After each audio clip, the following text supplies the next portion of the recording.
As night settles and the world outside grows quiet, allow this voice to become part of the stillness, a steady presence to ease you toward rest. There is no need to follow along, only to let the words drift by, carrying you into a deeper calm. If the feeling of this space suits you, you may choose to remain here by subscribing, though that decision, like all else, can wait for another time. Consider the texture of bread, not as it is known now, but as it once was. It was dense and dark, the product of stone mills that would, over years of grinding, wear down and deposit fine grit into the flour. This grit became part of the meal, an unavoidable mineral component chewed daily, wearing down the teeth to stubs in some, hardening the jaw in others. The bread was often damp, stored in cool, earthen corners where moisture could gather, encouraging a faint, persistent mold. It was the center of every meal, this dark loaf, torn by hand and used to soak up thin broths or coarse pottage.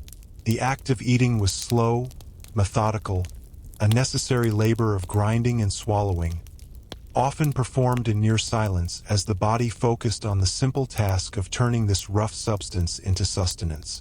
The flavor was of earth and ash, of the hearth where it was baked and the storeroom where it aged, a constant, unchanging note in a life defined by repetition. The mornings began not with a chime, but with the deep, hollow ache of cold. Frost would lace the inside of shutters, and breath hung visible in the single-room homes. There was no moment of lingering in warmth. The body moved because stillness meant a deeper chill would set into the bones. The first movements were routine, stirring the embers of the banked fire, blowing gently until a small flame took hold, feeding it with dried moss and thin kindling. Water, drawn the prior evening, would be set to warm in a heavy pot. Outside, the world was shades of gray and blue, the sky slowly lightening over fields still shadowed by night. The air smelled of damp soil and wood smoke, a sharp, clean scent that would soon be overtaken by the odors of the day. Animals in adjacent pens began to stir, their sounds a low murmur of existence. Inside, the family moved around one another with a quiet, practiced economy, dressing in layers of coarse linen and wool, the fabric stiff and smelling of yesterday's labor and smoke. Throughout the day, the body spoke in a language of discomforts. The lower back ached from bending over rows of crops or leaning into a forge. The shoulders grew tight from carrying water or sheaves of grain. Hands, permanently etched with dirt ground into the cracks of the skin, would throb with a dull persistence. There was no concept of ergonomics, only the repeated motion required by the task. A blacksmith's world was one of heat and impact. The ringing of hammer on iron, a vibration felt in the teeth, the lungs filled with the acrid tang of burning coal and scorched metal. A tanner stood in pits of lime and urine, the fumes so potent they watered the eyes and lined the throat, the hands stained and peeling from the corrosive mixtures.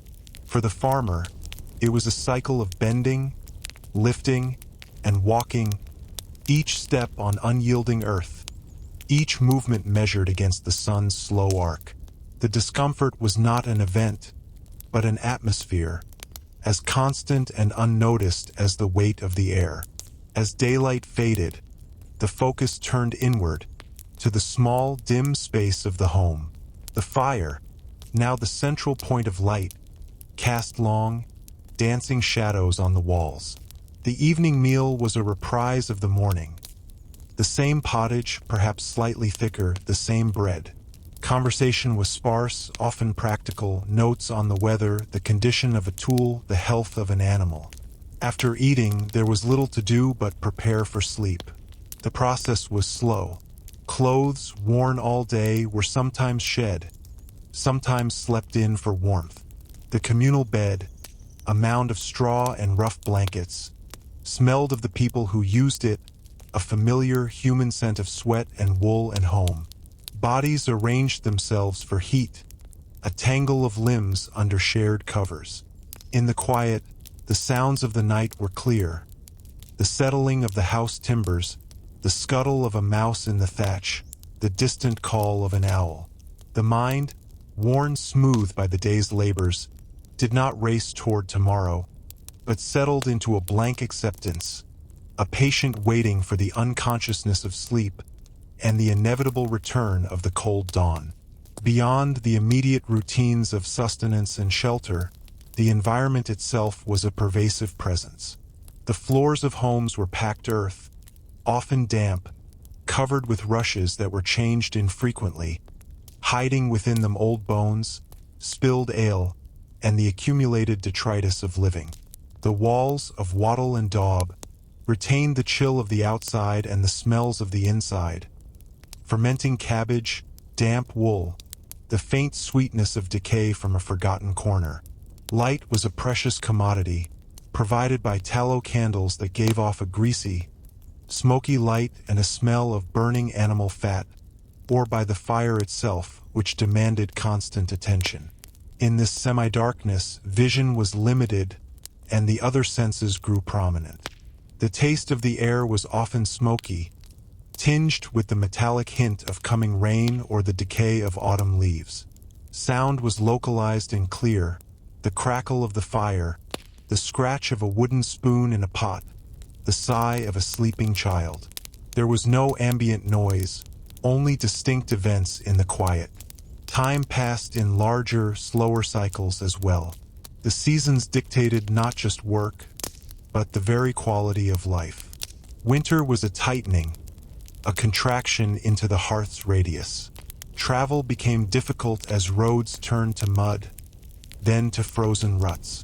News from beyond the village ceased. The diet narrowed to stored grains, salted meat, and root vegetables that grew pithy and soft.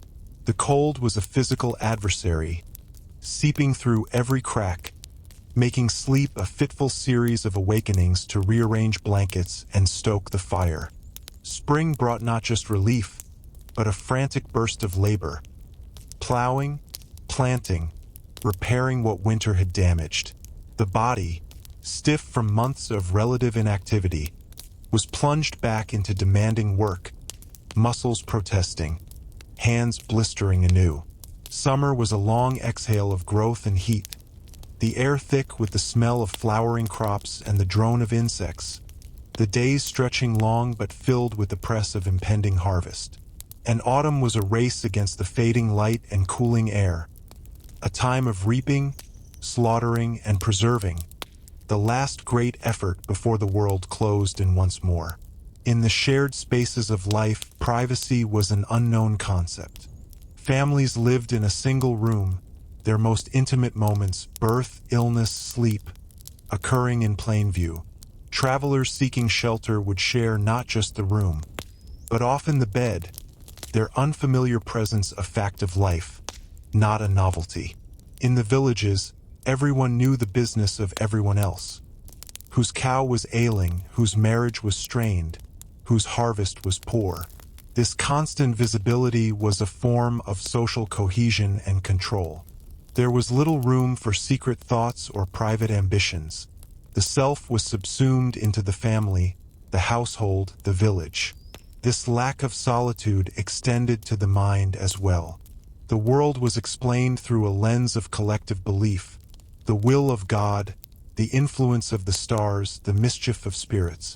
An unexplained illness, a failed crop, a stillborn animal. These were not random misfortunes, but signs to be interpreted by the community, often through the words of the priest or the local wise woman.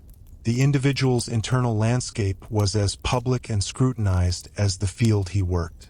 The nights were long, and sleep was not always guaranteed. Discomfort could wake one. A cramp, a chill, the itch of lice in the straw. The mind, in the silent dark, might turn to small worries.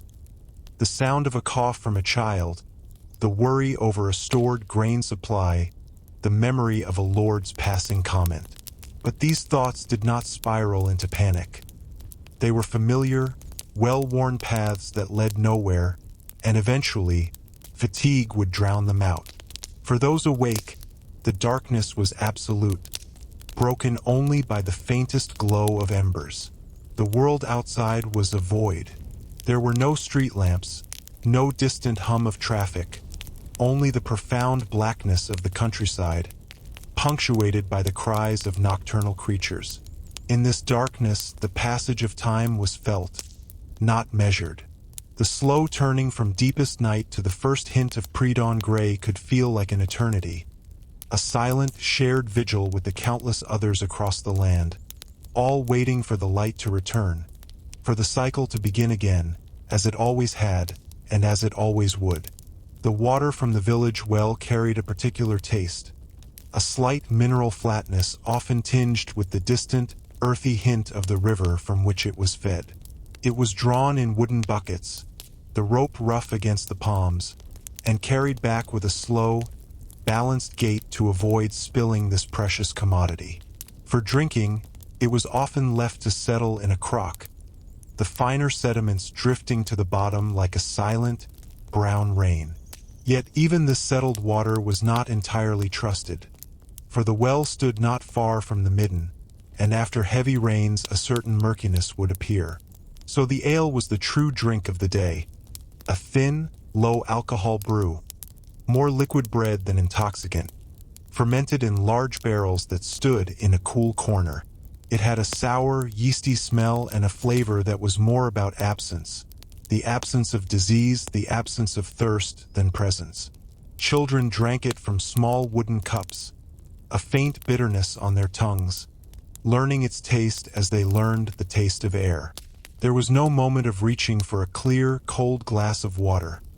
The choice was between the ale and the risky well, a choice made without thought, a habit as deep as breathing.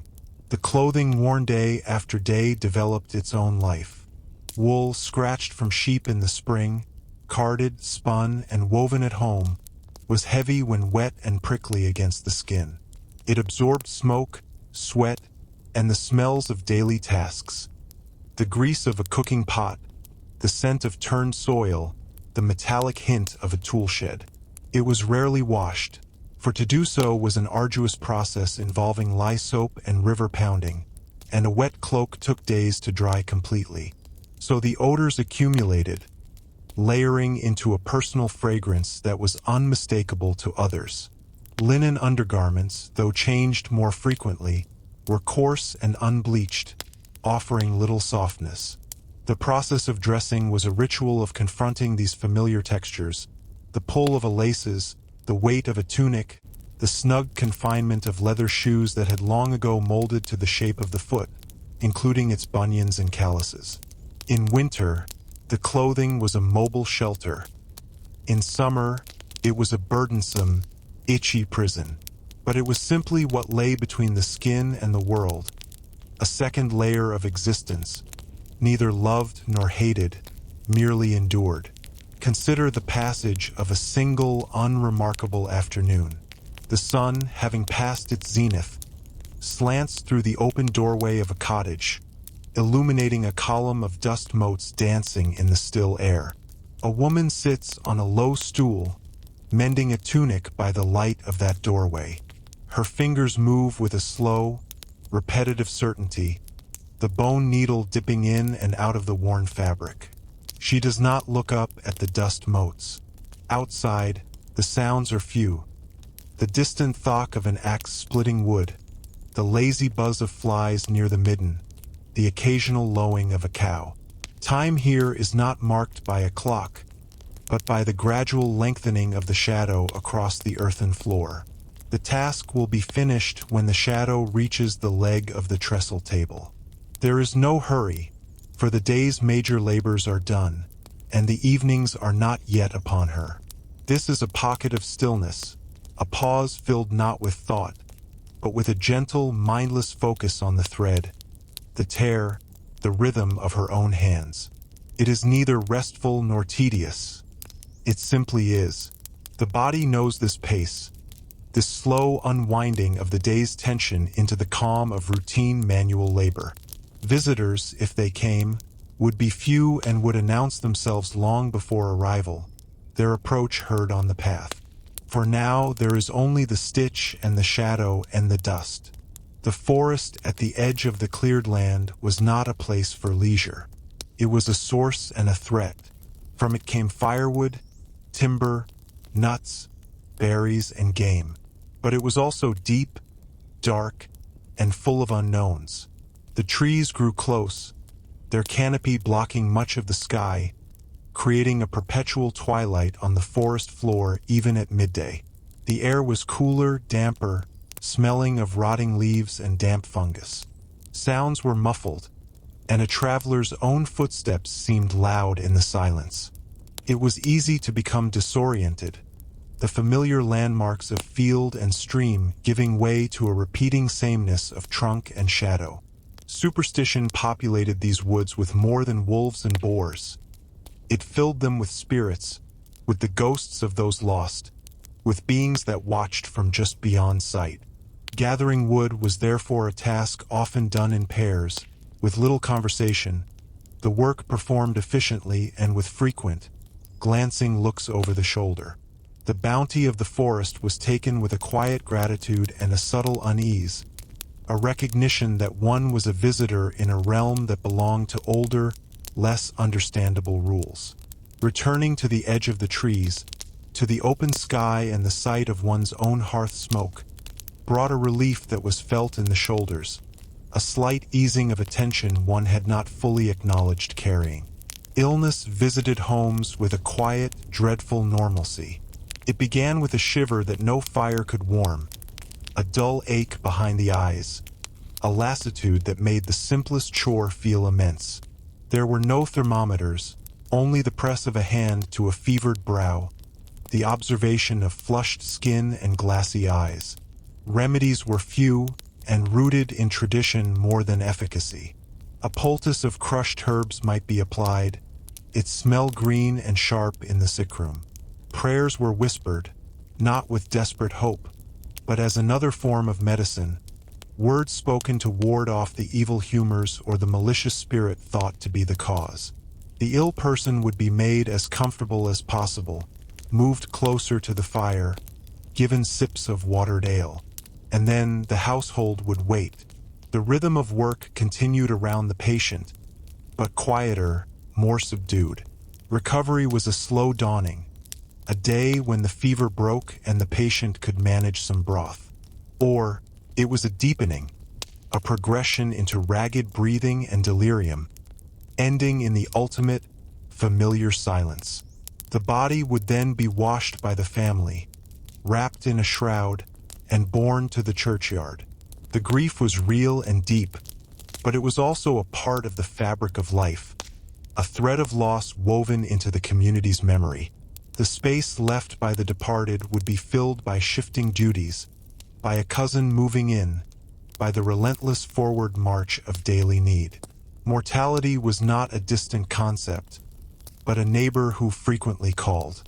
As true dusk gave way to full night, a different kind of activity stirred in the larger households and castles. The night watch began their rounds, not as vigilant guards against invasion, but as watchers for fire, the ever-present terror in a world of thatch and timber. Their footsteps were slow and measured on the cobbles, their presence marked by the occasional low cough or the scrape of a boot. They carried hooded lanterns that cast small, swaying pools of light, making the shadows beyond seem to jump and writhe. For most inhabitants, this was the time of deepest sleep, a few precious hours of unbroken darkness before the cocks crow. But for the ill, the pained, the old, these hours could stretch interminably.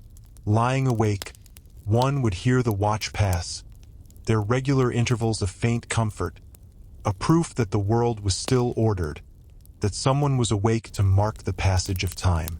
The sounds of the night were magnified in these silent hours. The scuttling in the walls grew louder, the wind in the eaves took on a mournful voice, the joints of the house settled with groans that sounded like sighs. The mind, in this vulnerable state, might drift across memories of years past, not with nostalgia, but with a detached observation, as if watching the life of another. There was no expectation of excitement, of revelation, in these night watches. only the slow, patient experience of darkness, and the waiting for the faintest smudge of gray to appear at the edge of the window shutter, signaling that another day, identical in its demands and its rhythms, was prepared to begin once more. The texture of daily bread was not the only constant. There was also the omnipresence of smoke. It seeped into everything. It curled from the central hearth, a perpetual, thin blue column that stained the thatch above a deep, glossy black.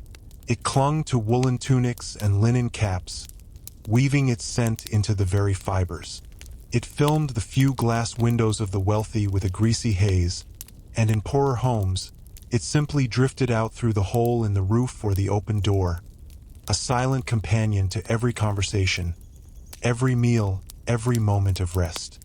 On damp days, it hung low in the room, a fragrant, acrid fog that made the eyes water. One grew accustomed to its taste on the back of the tongue, its faint burn in the nostrils. It was the smell of safety, of warmth, of cooked food, but also the smell of the indoors, a constant reminder that the world outside the fire's circle was cold and raw.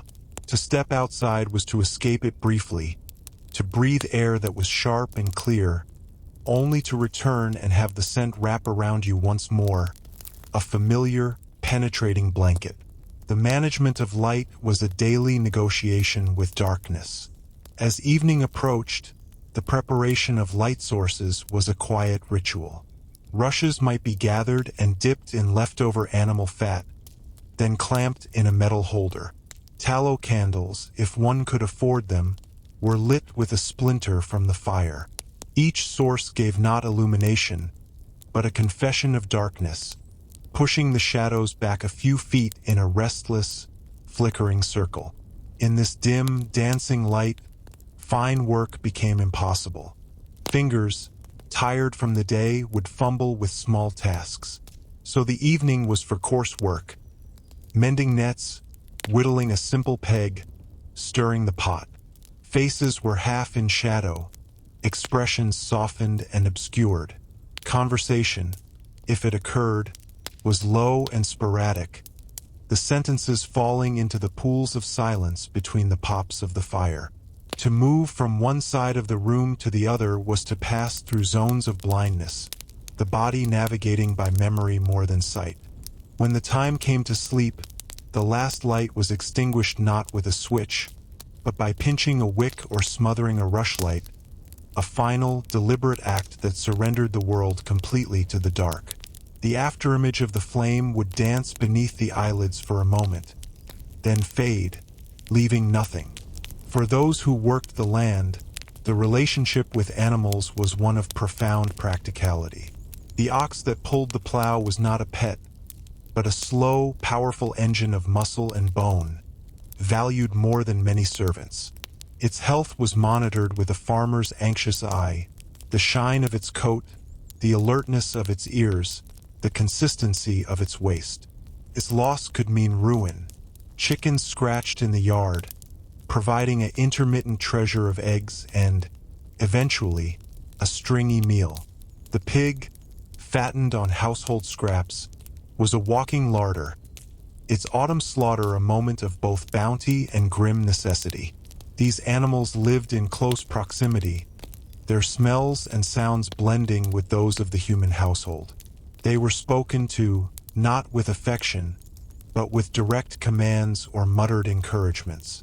Their suffering, when it came from injury or illness, was addressed with the same rough pragmatism applied to humans. A poultice, a prayer, or a quick knife. There was sentiment, but it was a spare, guarded sentiment always secondary to utility. The death of a useful animal was a tangible economic loss, a subtraction from the fragile balance of survival, felt in the gut as keenly as any emotional grief. The soundscape of a medieval village had a different composition than our own. There was no hum of machines, no distant traffic. Instead, the background was the wind, the rain, the leaves. Against this, distinct sounds stood out with sharp clarity. The rhythmic clang of the blacksmith's hammer was a timekeeper, its pace varying with the task. The squeal of the mill's great stone while grinding grain was a high, painful sound heard across the fields. The bells from the monastery or parish church marked the canonical hours, their tones rolling over the landscape, calling the devout to prayer and the rest to a vague awareness of time's passage. Human voices carried farther in the clean air. An argument in a cottage could be faintly heard several dwellings away. The bark of a dog was an event, often prompting other dogs to reply. At night, the absence of these daytime sounds made the wilderness audible. The howl of wolves on distant hills, the screech of an owl, the rustling, unseen movement in the hedgerows. This oral world was not noise, but a series of signals, each carrying information about work, danger, community, and the natural world. The concept of cleanliness pertained less to the body and more to objects essential for function. A cooking pot would be scrubbed with sand and rinsed, for foul food could cause immediate illness. A knight's sword and mail would be scoured with sand and vinegar to keep rust at bay, for his life depended on its condition. A scribe's tools, a carpenter's plane, a weaver's shuttle, all were kept in good order, their edges sharp, their surfaces smooth. The body, by contrast, was seen as a vessel, and a leaky one at that. It was known to produce humors, sweats, and odors as naturally as a fire produced smoke. To overly clean the vessel was to potentially upset its delicate balance, to open the pores to miasmas. So while hands might be rinsed before eating or after particularly foul work, a full immersion in water was rare, and often undertaken for therapeutic rather than hygienic reasons. The result was a population whose skin was lightly etched with the grime of their trades. The blacksmith with graphite and soot ground into his knuckles, the farmer with a permanent tan of earth on his hands and neck, the cook with a patina of grease and flour. This was not filth, but a patina of existence, a map of daily life written on the skin. And through all this, the smoke, the dim light, the animal sounds, the patina, the weather was the ultimate arbiter. It was not small talk. It was the most critical news. A prolonged rain in planting season could mean a poor yield. A drought in summer could wither crops in the field. An early frost could kill the last of the vegetables and seal the fate of the winter months. People watched the sky not for beauty, but for portent. The way clouds gathered, the direction of the wind, the behavior of birds, all were read with the intense scrutiny of someone reading their own future. There was no recourse against a bad season, only endurance. A wet, cold summer meant an autumn of gnawing hunger before the harvest was fully in, and a winter of stricter rationing. The weather dictated mood, health, and survival itself. It made every day a subtle gamble, a slow negotiation with forces infinitely larger than any king or lord. The response was not despair, but a hardened patience, a capacity to tighten the belt, to make do, to wait. The sun would return or it would not. The rains would come or they would fail. Life was organized around this fundamental, unchanging uncertainty, a rhythm of anxiety and relief that played out over years and generations, as steady and implacable as the turning of the earth itself. Consider the weight and wear of tools, extensions of the body that grew smoother and darker with time. A wooden handle, gripped by generation after generation, would become polished by sweat and pressure, the grain of the wood rising in subtle ridges under the palm. The iron head of a hammer or blade of a scythe, sharpened on a whetstone countless times, would slowly diminish, its shape evolving through use until it became a thinner, shorter version of its original self. These tools were not replaced lightly. They were repaired, rehafted, reforged. Their value was understood in terms of the labor they could perform, the food they could help procure, the shelter they could help maintain. To lose a tool was a minor catastrophe, a setback that required barter or a costly commission to the blacksmith. They were stored with care, hung on pegs or laid in chests, their cold iron and warm wood awaiting the next day's demands. The relationship was silent, intimate. The body learned the exact balance of an axe, the particular flex of a bow, the comforting heft of a familiar hoe.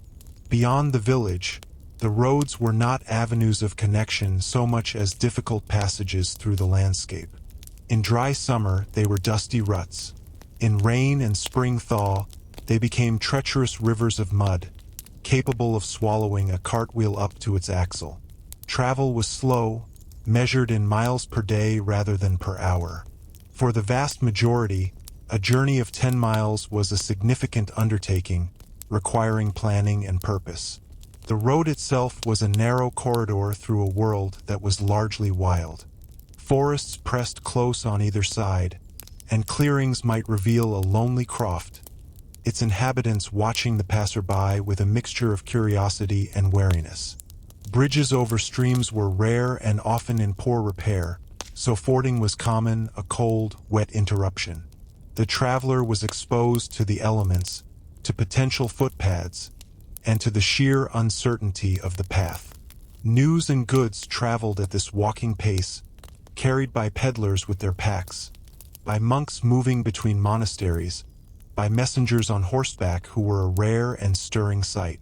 The world beyond one's own valley was a place of rumor and vague report, its reality softened and distorted by the time it took for word to arrive.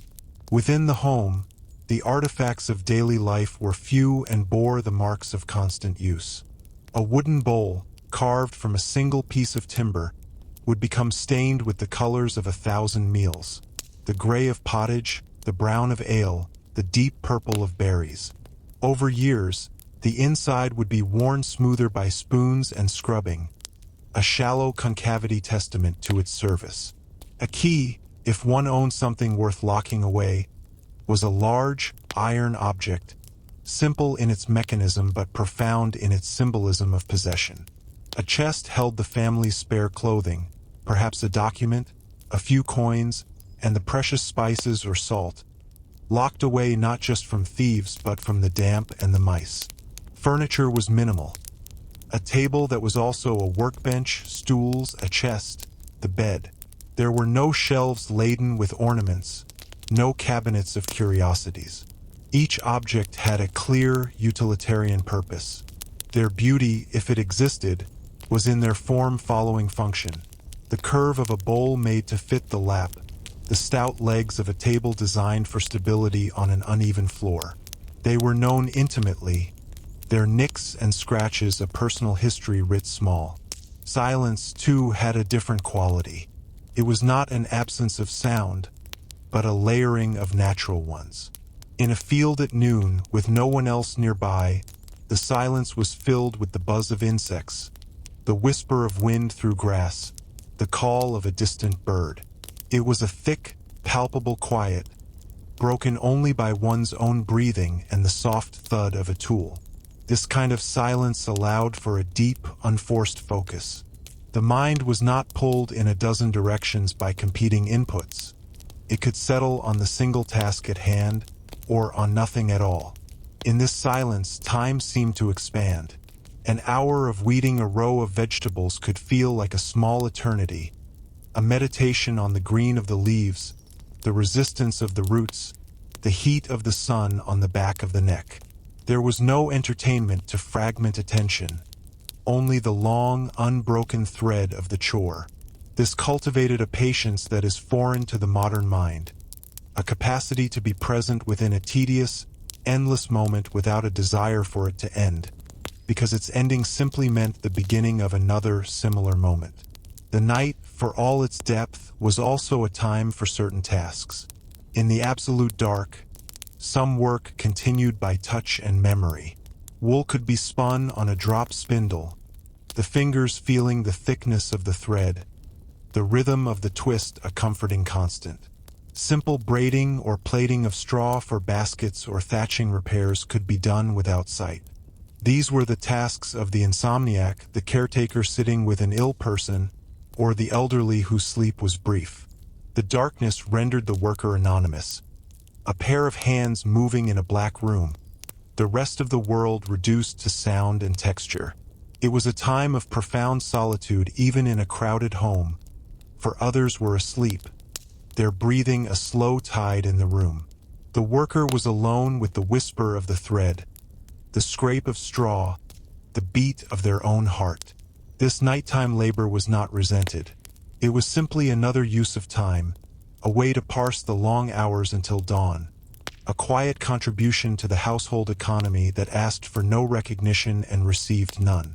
And always there was the waiting, waiting for the grain to ripen, waiting for the child's fever to break, waiting for the traveling merchant to bring news, waiting for the Lord's tax collector to arrive and take his due, waiting for the first snow, for the last frost, for the lambing to begin. This waiting was not passive anxiety, but an active, weathered patience. It was the patience of a stone shaped by centuries of rain. Life was organized around these inevitable cycles and inevitabilities, and to rail against the weight was as useless as shouting at the sky. This patience bred a profound internal stillness, a conservatism of emotion and expectation. Joy, when it came, was often quiet. A good harvest, a healthy birth, a day of sunshine after rain. Sorrow, too, was absorbed into this same still reservoir. A weight added to the soul that then settled, becoming part of its foundation. There was no therapy for grief, only the continued performance of duty, the daily round of tasks that, by their very relentlessness, carried one forward through the pain. The goal was not happiness, but continuity. Not a better life, but a sustained one. Each day was a small victory of persistence, a silent answer to the countless forces arrayed against survival. The morning would come again, with its familiar aches and its known demands, and one would rise to meet it not with enthusiasm, but with the heavy, unshakable certainty of a stone rolling into its appointed place. Consider the nature of a door in such a time. It was rarely a thin, lightweight barrier, but a heavy construction of thick oak planks, bound with iron straps, and hung on massive, hand-forged hinges that groaned with a particular voice when moved. It served not just as a passage, but as a fortification against the world. By day, it might stand open to the weather, a welcome rectangle of light and a conduit for work. But as evening drew in, its closing was a significant act. The heavy bar would be lifted from its brackets and slid into place with a solid, final thud that resonated through the small home. That sound marked the transition from the public sphere of the yard and fields to the private sphere of the hearth, however humble. The world outside was now shut out. The wind, the wandering animals, the potential stranger. Inside, the fire's light now reflected off the wood of the closed door, and the room became a sealed vessel, a capsule of warmth and relative safety in the vast, dark country of the night. The door was a boundary between chaos and order, and its securing was a nightly ritual of reasserting that fragile order. The experience of cold was not a temporary discomfort, but a season-long inhabitation.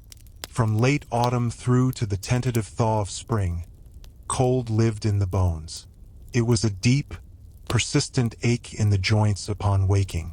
It made the fingers clumsy and stiff, turning simple tasks like fastening a button or gripping a knife into minor ordeals. Breath hung in the air inside the home, and the moisture from cooking would freeze on the inside of shutters, building delicate, fern-like patterns of ice. To fetch water from the well meant breaking a skin of ice on the bucket each morning, the shock of the cold water splashing onto hands already red and chapped. Bed was the only true refuge, a nest of shared body heat under layers of rough wool and fur. But even there, the cold waited.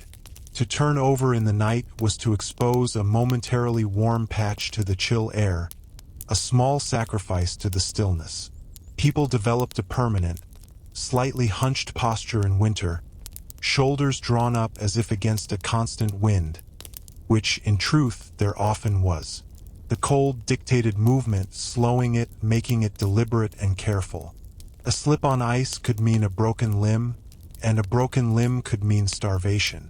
Thus, winter was a time of heightened caution, of moving through the world with a profound and weary respect for its indifference.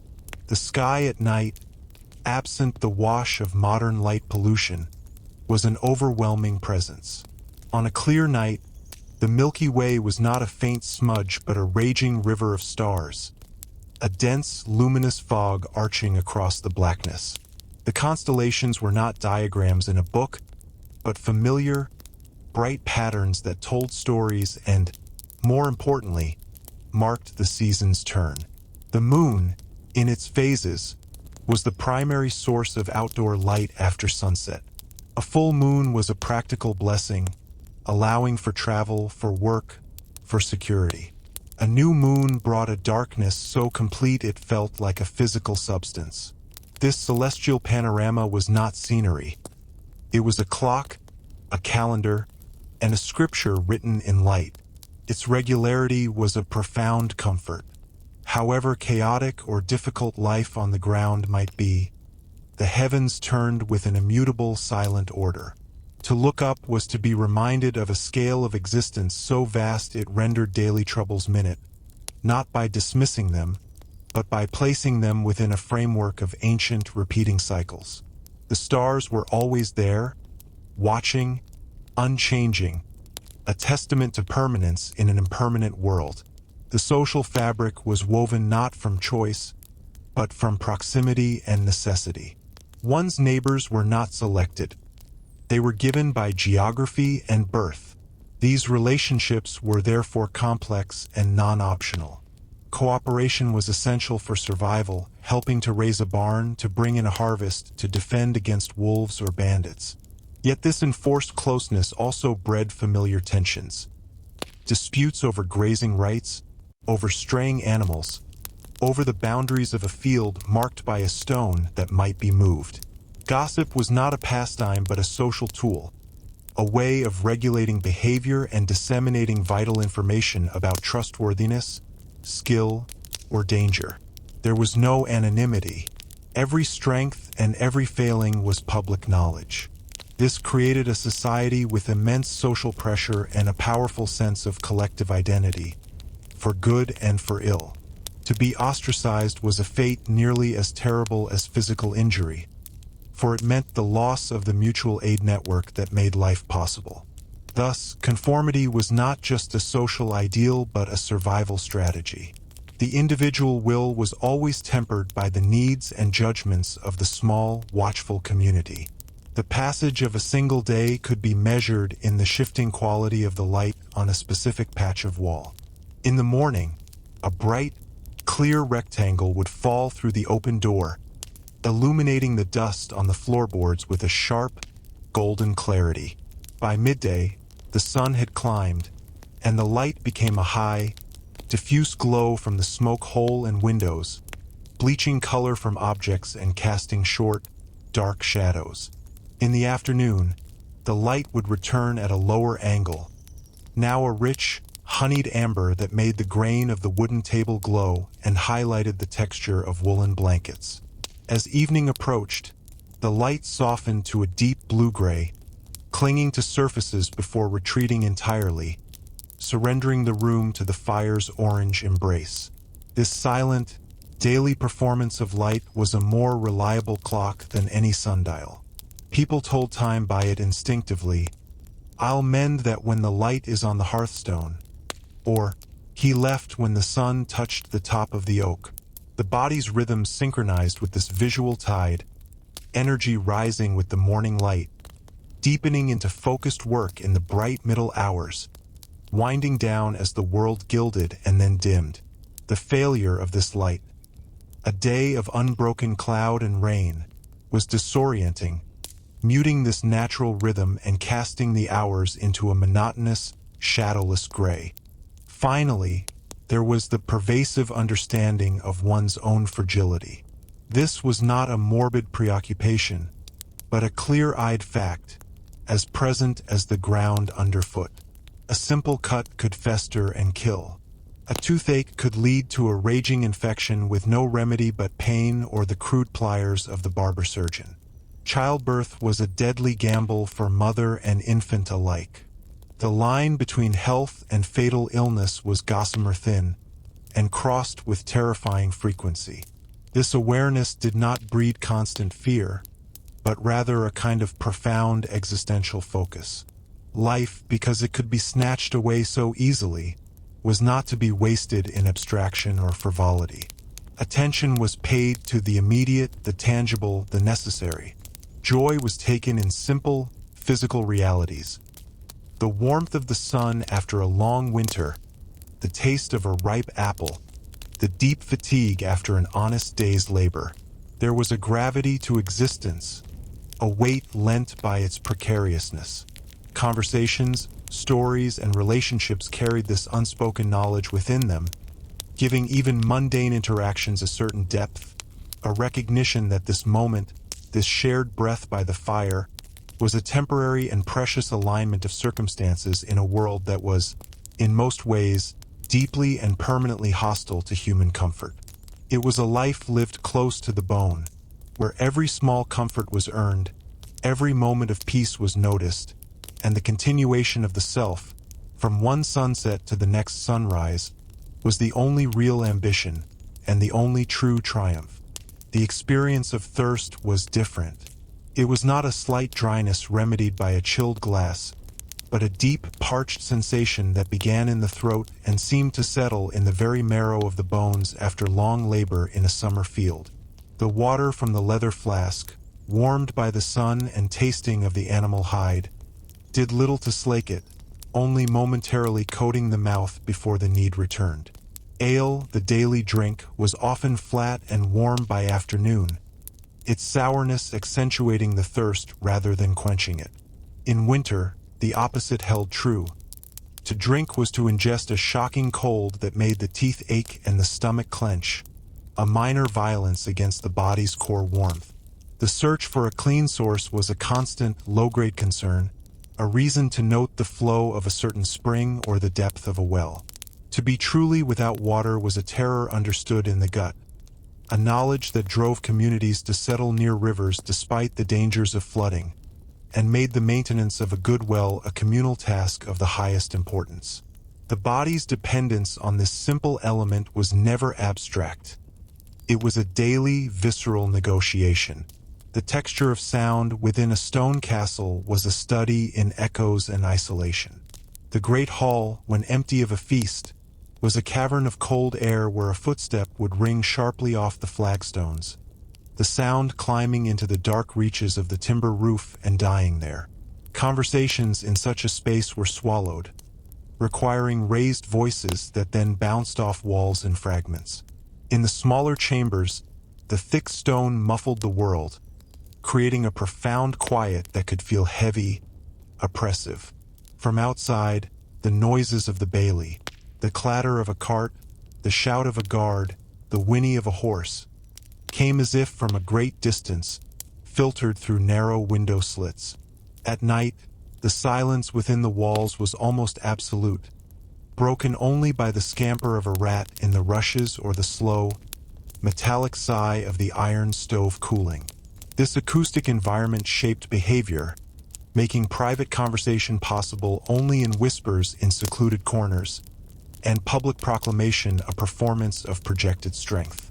To live within stone was to live within a kind of monumental silence, a constant reminder of the weight and permanence of the structure that both protected and imprisoned. For the majority who lived in wattle and daub dwellings, the walls were not barriers to sound but filters. One could hear the rain as a multitudinous pattering on the thatch, a soothing, enveloping sound that spoke of being dry inside. The wind made the entire structure creak and sigh, the woven branches of the walls settling and shifting with each gust. Conversations from next door were a low murmur, the words indistinct but the cadence clear, a reminder of the nearness of other lives. The cry of a baby, the cough of an elder, the snoring of a spouse, all were part of the shared auditory landscape of the village night. There was no true sonic privacy, only a collective soundscape in which each household contributed its part. This fostered a deep, unconscious awareness of one's neighbor's rhythms, their hours of waking and sleeping, their moments of distress or celebration. It was an intimacy born not of friendship, but of sheer physical proximity, an involuntary sharing of the mundane soundtrack of existence. The handling of textiles was a slow, sensory process that occupied many hours of women's work. After shearing, the wool was sticky with lanolin and smelled deeply of the animal. It was washed, then carded with wooden paddles set with wire teeth, pulling the fibers into a soft, airy cloud. Spinning followed, the spindle a hypnotic whirl as the fingers drew out the thread, the rhythm so ingrained it could be done while walking, while talking, while staring into the fire. The thread was then wound onto a loom, and the weaving began. The shuttle passed back and forth, the beater pressed down with a firm thwack after each pass. The emerging fabric grew slowly, inch by laborious inch. To finally cut it from the loom was to hold the product of weeks or months of intermittent labor. The cloth was then fulled, often by walking on it in a trough of water and clay, a heavy, wet, exhausting task. Finally, it might be dyed using plants gathered from the hedgerow, woad for blue, madder for red, onion skins for yellow. The resulting fabric was not uniform in color or texture, but carried the slight irregularities of handcraft, the memory of the sheep it came from and the hands that worked it. To wear it was to wear this accumulated labor, a garment that was, in a very real sense, a map of time and landscape transformed into utility. The concept of waste did not exist as it does now. Everything had a secondary, tertiary use. Animal bones were not discarded. They were boiled for broth, then carved into needles, pins, toggles, or dice. Horn was softened and shaped into spoons or lantern panes. Even the ash from the fire had value, saved for making lye soap or for spreading on fields as a poor man's fertilizer. Human and animal waste was collected, however haphazardly, to be used on the crops. Broken pottery or shards might be used to scrape hides or as a cutting edge. A worn-out wool tunic would be cut down for a child, then eventually used as rags for cleaning, and finally, when it was mere threads, it might be felted and used to plug gaps in walls. This extreme economy of materials was not born of environmental consciousness, but of sheer necessity. The investment of labor and resources to create any object was too great to allow for casual disposal. The material world was therefore a closed loop, a constant cycle of transformation and reuse. Objects faded slowly from their primary purpose into a series of increasingly humble roles, until they literally returned to the earth. To look at any item was to see not an isolated thing, but a point in a long, slow journey of utility. The psychological landscape was shaped by a world with very few choices. From the caste one was born into, to the trade one would learn, to the person one might marry, the paths were narrow and predetermined. This lack of agency could foster a profound sense of fatalism, a belief that one station was ordained by God or fate. But it could also foster a deep, focused commitment to the path itself. If you were a cooper, your identity was bound up in the making of barrels. Your pride came from the watertightness of your staves, the evenness of your hoops. Your reputation, and thus your livelihood, rested on this singular skill. There was no fantasy of being anything you wanted to be. There was only the slow, lifelong mastery of the one thing you were. This produced a different kind of satisfaction, not the thrill of self-actualization, but the quiet dignity of unquestioned competence. The mind was not scattered by possibilities. It was concentrated by limitations. Anxiety about the future was often less about finding one's purpose and more about whether the harvest would be sufficient, or whether the Lord's demands would become intolerable. The terrors were concrete, external. The internal world, by contrast, could be a place of resigned acceptance, a refuge from the variables of the external one, a small, still chamber where the soul could simply endure, and in enduring, find a form of peace indistinguishable from exhaustion. And through it all, the fire remained the center. It was the first thing attended to in the morning and the last thing banked at night. Its needs dictated the rhythm of the day, the gathering of fuel, the careful tending, the management of its light and heat. Its glow was the color of safety, its crackle the sound of home. In its flames, one could see stories. In its embers, one could see the future, or so the superstitious believed. It dried clothes, cooked food, hardened tools, and kept the darkness, both literal and metaphorical, at bay. It was a living thing, demanding and generous in turn. To let it die was a profound failure, an admission of defeat against the elements. So it was fed, watched, and preserved with a vigilance that bordered on reverence. In the long, dark months, the family circle was, in truth, a fire circle. Faces were lit by its flicker, hands extended toward its warmth. Conversations happened in its presence, and silences were shared in its company. It was the hearth, the heart, the immutable center of a world that was, in all other ways, uncertain and in flux.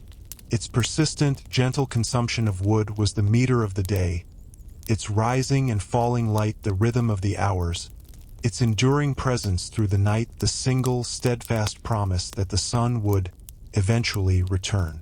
The experience of sleep was not a uniform surrender, but a layered descent into a world where the boundaries between wakefulness and dreaming grew porous. The bed itself was often little more than a sack of straw or dried ferns laid upon a wooden platform, its contours shaped by the bodies that had previously occupied it. There were no pillows as we know them, perhaps a rolled-up cloak or a hard wooden bolster. The body, weary to its core, did not so much relax as collapse into a state of profound heaviness. In the depth of winter, sleep was a strategic huddling for warmth, a communal preservation of heat, where one learned the particular sounds and movements of family members through the thin veil of unconsciousness. In summer, it was a sprawl, an attempt to find a cool patch on the bedding, often interrupted by the whine of mosquitoes or the itch of flea bites. Dreams, when they came, were likely woven from the day's residue, the endless field, the stubborn knot in the wood, the face of the Lord's steward. They were not escapes, but echoes, the mind continuing its labor in a different, shadowed form.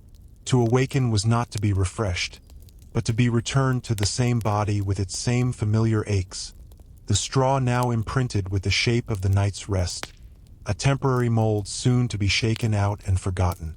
The management of time was not a matter of minutes, but of tasks and sunlight. The day was divided not into hours, but into portions of work. The morning milking, the forenoon plowing, the midday meal and rest, the afternoon repair work, the evening feeding and securing. The measure of a day's success was not productivity, but completion. Had the necessary tasks been seen through? Sundials and water clocks existed for monasteries and the very wealthy, but for the common person, the sun's journey from the eastern fringe of the wood to the crown of the old oak, and then to the western hill, was clock enough. The lengthening of shadows was the afternoon's warning bell.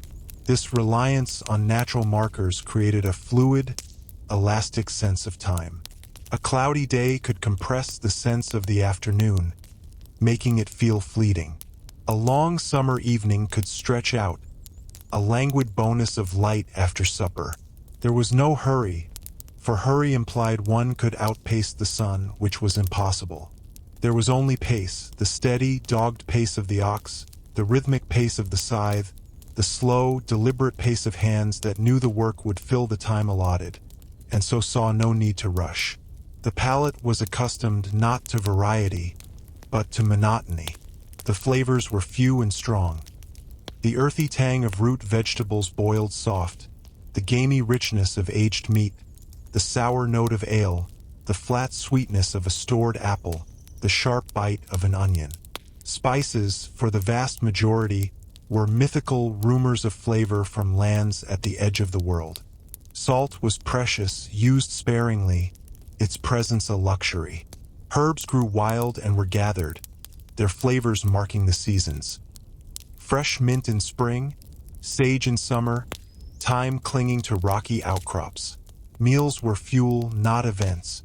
The act of eating was functional, often done with the hands or a shared spoon, in silence or amidst talk of practicalities.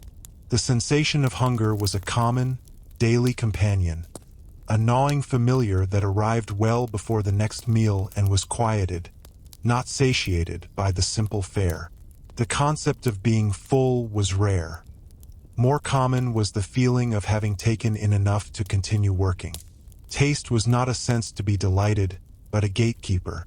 If the food tasted overtly rotten or foul, it was avoided. If it tasted of nothing or of the usual nothing, it was consumed. The landscape itself was a text to be read, and everyone was literate in its basic language. The way moss grew on the north side of a tree, the particular flight pattern of certain birds before rain, the smell of the air when a storm approached from the sea, the first faint green haze on the willow branches signaling the turn of the season. These were not poetic observations but vital data. Knowledge of the local terrain was a matter of safety and efficiency. The quickest path to the next village, the ford that was safest after rain, the meadow where the best hay grew, the copse where wolves were known to den, the standing stone that marked the boundary of the Lord's hunting ground. This knowledge was passed down not through maps, but through walking and pointing. A father would show his son the lightning-blasted oak that meant they were halfway to the mill.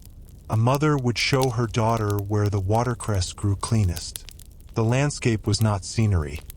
It was a repository of memory, utility, and law, its features serving as waypoints, larders, warnings, and decrees all at once.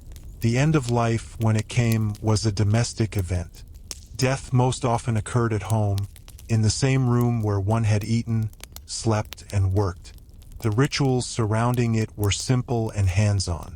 The body was washed by the family, the water cool, and the task performed with a solemn practicality. It was then wrapped in a shroud, often the person's own best sheet or a length of linen saved for the purpose. The coffin, if there was one, was a plain wooden box constructed by a neighbor. The procession to the churchyard was on foot, a slow walk through the familiar lanes.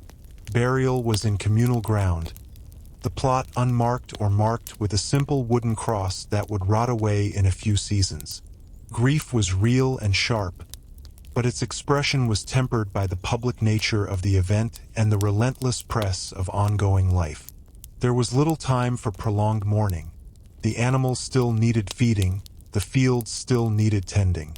The dead were remembered in prayers and in the silent, empty space at the table, but they were also, necessarily, released back into the cycle.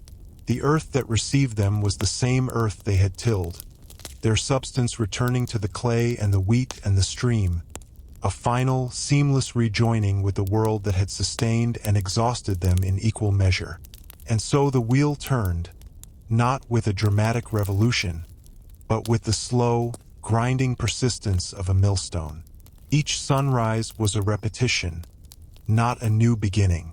Each face was a known face. Each hardship was a familiar shape of hardship. The future was not a landscape of possibility, but the impending repetition of the present, seasoned with the unpredictable variations of weather, health, and the will of distant lords. Innovation was suspect, for the old ways were the proven ways, the ways that had, however miserably, kept people alive. Hope was not for a better life, but for the continuation of this one, for the frost to hold off, for the child to recover, for the rent to be manageable. It was a hope stripped of grandeur, a small, hard, pragmatic hope. Contentment, when it was felt, was the absence of immediate catastrophe. A full belly after harvest, a warm hearth in a storm, a night of untroubled sleep. It was not happiness, but a ceasefire in the long, quiet war of existence. And in that ceasefire, in the space between one demanded task and the next, there could be a kind of peace. A flat, still, emotionless peace, as deep and silent as a forest pool, reflecting nothing but the gray, enduring sky. The texture of silence in a medieval setting was not merely an absence of noise, but a substance with its own qualities. In the deep forest, it was a dense, velvety cloak that absorbed sound, making one's own breathing seem obtrusively loud. In a stone chapel at dusk, it was a cool, hollow presence that rang with the memory of plainsong. In the home after the children were asleep, it was a warm, fire-crackling quiet, thick with the residue of the day's labors. This silence was not uncomfortable. It was the default state of the world. The human voice, the bark of a dog, the ring of a hammer. These were events that punctuated the silence, not interruptions of a constant din. The mind, accustomed to this baseline, did not seek to fill it. Thoughts could unfold slowly without competition. Boredom, in its modern sense, did not exist, for boredom requires an expectation of stimulation. Here, there was only the acceptance of the quiet moment, the watchful waiting, the mind resting as the body rested, both attuned to the slow, patient rhythm of a world that moved at the speed of growth and decay. The handling of money was a rare and tangible ritual. For most, coins were seldom seen. A few pence exchanged for a necessary tool or a measure of salt, or handed over as part of the rent to the Lord's agent. These coins were not abstractions of value but physical objects, worn smooth by countless hands, often clipped or shaved, their faces barely legible. Their weight in the palm was a serious matter. Payment for a day's labor might be a single silver penny, a small, cold disc that represented bread for the week. This penny would be examined, bitten to test its softness, then tucked into a pouch or a seam in the clothing. Barter was more common than coin. A basket of eggs for a length of cloth, a day's help with the harvest for a side of bacon. This economy was intensely local and personal, built on reputation and remembered debts. The concept of saving for the future was abstract when the future was next winter's food supply. Wealth was not accumulated capital, but stored grain, healthy livestock, a sound roof. The flow of value was slow, visible, and directly tied to the sweat of one's brow and the yield of the land. The perception of color in the environment was muted, drawn from a narrow, natural palette. The woods offered browns, grays, and the deep green of fir and holly. The fields were the gold of stubble, the dun of turned earth, the variegated green of crops. Sky offered its infinite shades of gray and blue. Clothing dyes, when used, were from local plants and minerals, yielding soft, fugitive colors. The brackish yellow of weld, the dusty blue of woad, the rusty red of madder. These colors faded quickly with sun and washing into shades of earth and ash. There were no synthetic, shocking brights. The visual world was therefore harmonious in its subdued tones, a tapestry woven from the land itself. This made any spot of true color, the vivid red of a lord's banner, the deep blue of a Madonna's robe in a church window, a startling, almost miraculous sight, a focal point of awe and significance.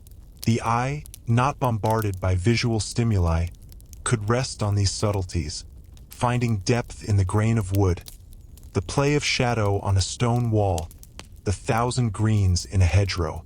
The knowledge of the body was intimate and unflinching. People knew their own limits with a precision born of constant testing. They knew how many steps they could take before the old injury in the knee began to flare, how much weight they could lift before the back would protest the next day, exactly how their stomach would feel after eating last season's grain. They knew the smells of their own sickness, the look of their own blood, the sound of their own joints cracking. Medicine was not about prevention or optimization, but about crisis management and the management of chronic pain. Aches were catalogued and accepted as one accepts the weather. The body was not a temple, but a beast of burden, respected for its strength, cursed for its weaknesses, and maintained just well enough to perform its necessary functions.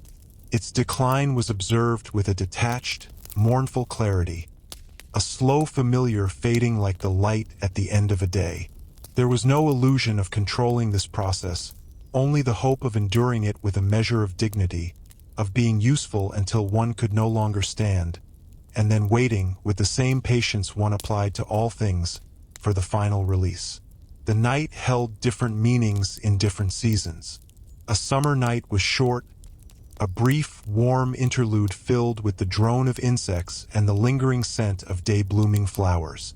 It was a time for stolen rest before the dawn's early call.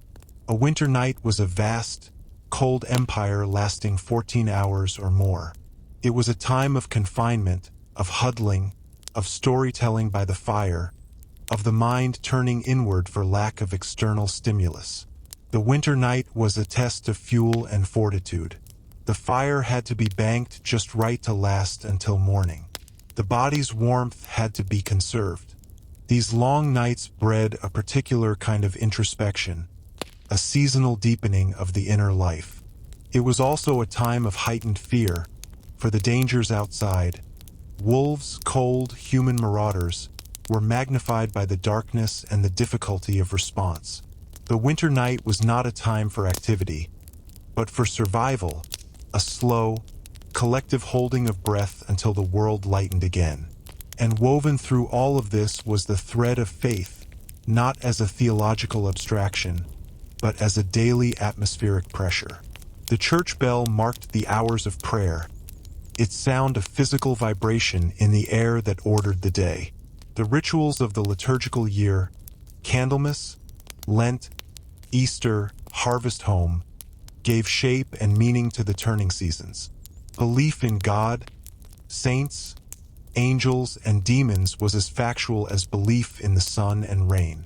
This faith provided an explanation for the unexplainable, the lightning strike, the stillbirth, the sudden recovery. It offered a hope, however distant, of a reward beyond the grinding toil of this life. But it also instilled a constant, low-grade anxiety about sin, about judgment, about the state of one's immortal soul. Every personal misfortune could be read as divine chastisement, every piece of good fortune as unmerited grace. This framework did not necessarily bring comfort, but it brought order.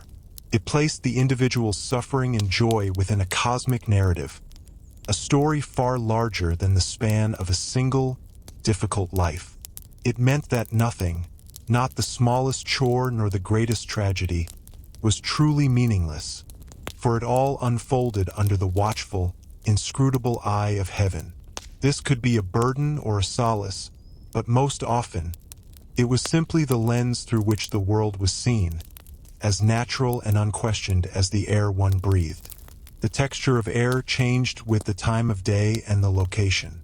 In the still hour before dawn, it was cool and carried the scent of damp earth and the mineral tang of dew on grass. Inside the byre, it was thick, warm, and pungent with the smell of manure, hay, and the slow breath of cattle. In the forest glade at noon, it was motionless and carried the dry, sweet smell of pine resin and decaying leaves. Near the tannery, it was a visible, acrid haze that caught in the throat and made the eyes water for 100 paces downwind. On the coast, it was a brisk, salt-laden force, scouring the senses clean. People did not just breathe this air, they inhabited it. It carried information, the smell of rain on the wind, the smoke of a distant fire, the peculiar scent of an approaching stranger. The lungs grew accustomed to these varying atmospheres, and the absence of a familiar smell, like the hearth smoke of home, could trigger a deep, wordless sense of dislocation. The craftsmanship of everyday objects was born from a dialogue between necessity and the material's inherent nature. A wooden bowl was not simply carved. Its shape was discovered in the grain of the burl or the curve of the branch, the craftsman's knife following paths of least resistance to reveal the vessel within. A wattle fence was not built, but woven, the flexible willow or hazel rods bent into a resilient, living barrier that would eventually take root. A thatched roof was a layered shag of reeds, each bundle laid with an overlap that shed water like a duck's feathers, its thickness providing insulation against both heat and cold. These objects held no signature, yet their making bore the unmistakable mark of a human intelligence working in concert with, not in opposition to, the natural world. They were not designed for permanence, but for effective duration. When they finally broke or rotted, their materials would return to the earth without trace, completing the cycle from which they came.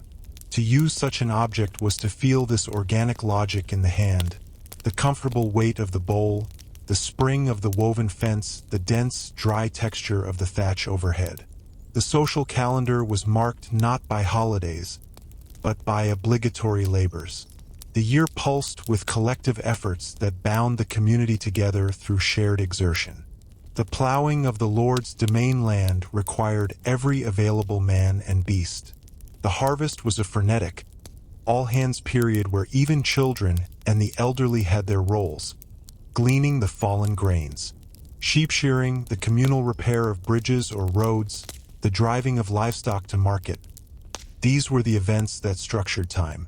They were often followed by a modest feast, a collective exhalation and redistribution of the bounty, but the primary memory was of the work itself. The ache in the shoulders, the dust in the throat, the unified rhythm of many bodies moving toward a single, tangible goal. These labors reinforced the feudal hierarchy absolutely. The lord provided the land and protection, the peasants provided the muscle, but they also created a powerful horizontal bond among the workers, a camaraderie forged in dirt and fatigue. Your value to your neighbor was measured in the strength of your back during the harvest, not in your conversation. The experience of reading, for the tiny fraction who could, was a physical and auditory act. Words were not skimmed silently by the eyes alone. They were often sounded out with the lips moving, the voice a low murmur. The text, handwritten on precious parchment, was dense and required intense focus.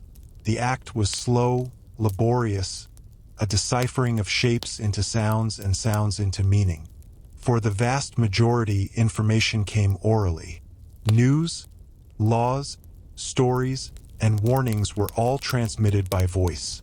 The parish priest's Sunday sermon was a weekly infusion of doctrine and local announcements.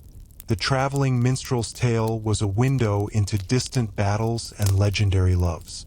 Gossip at the well was the news network. This oral culture prized memory and repetition.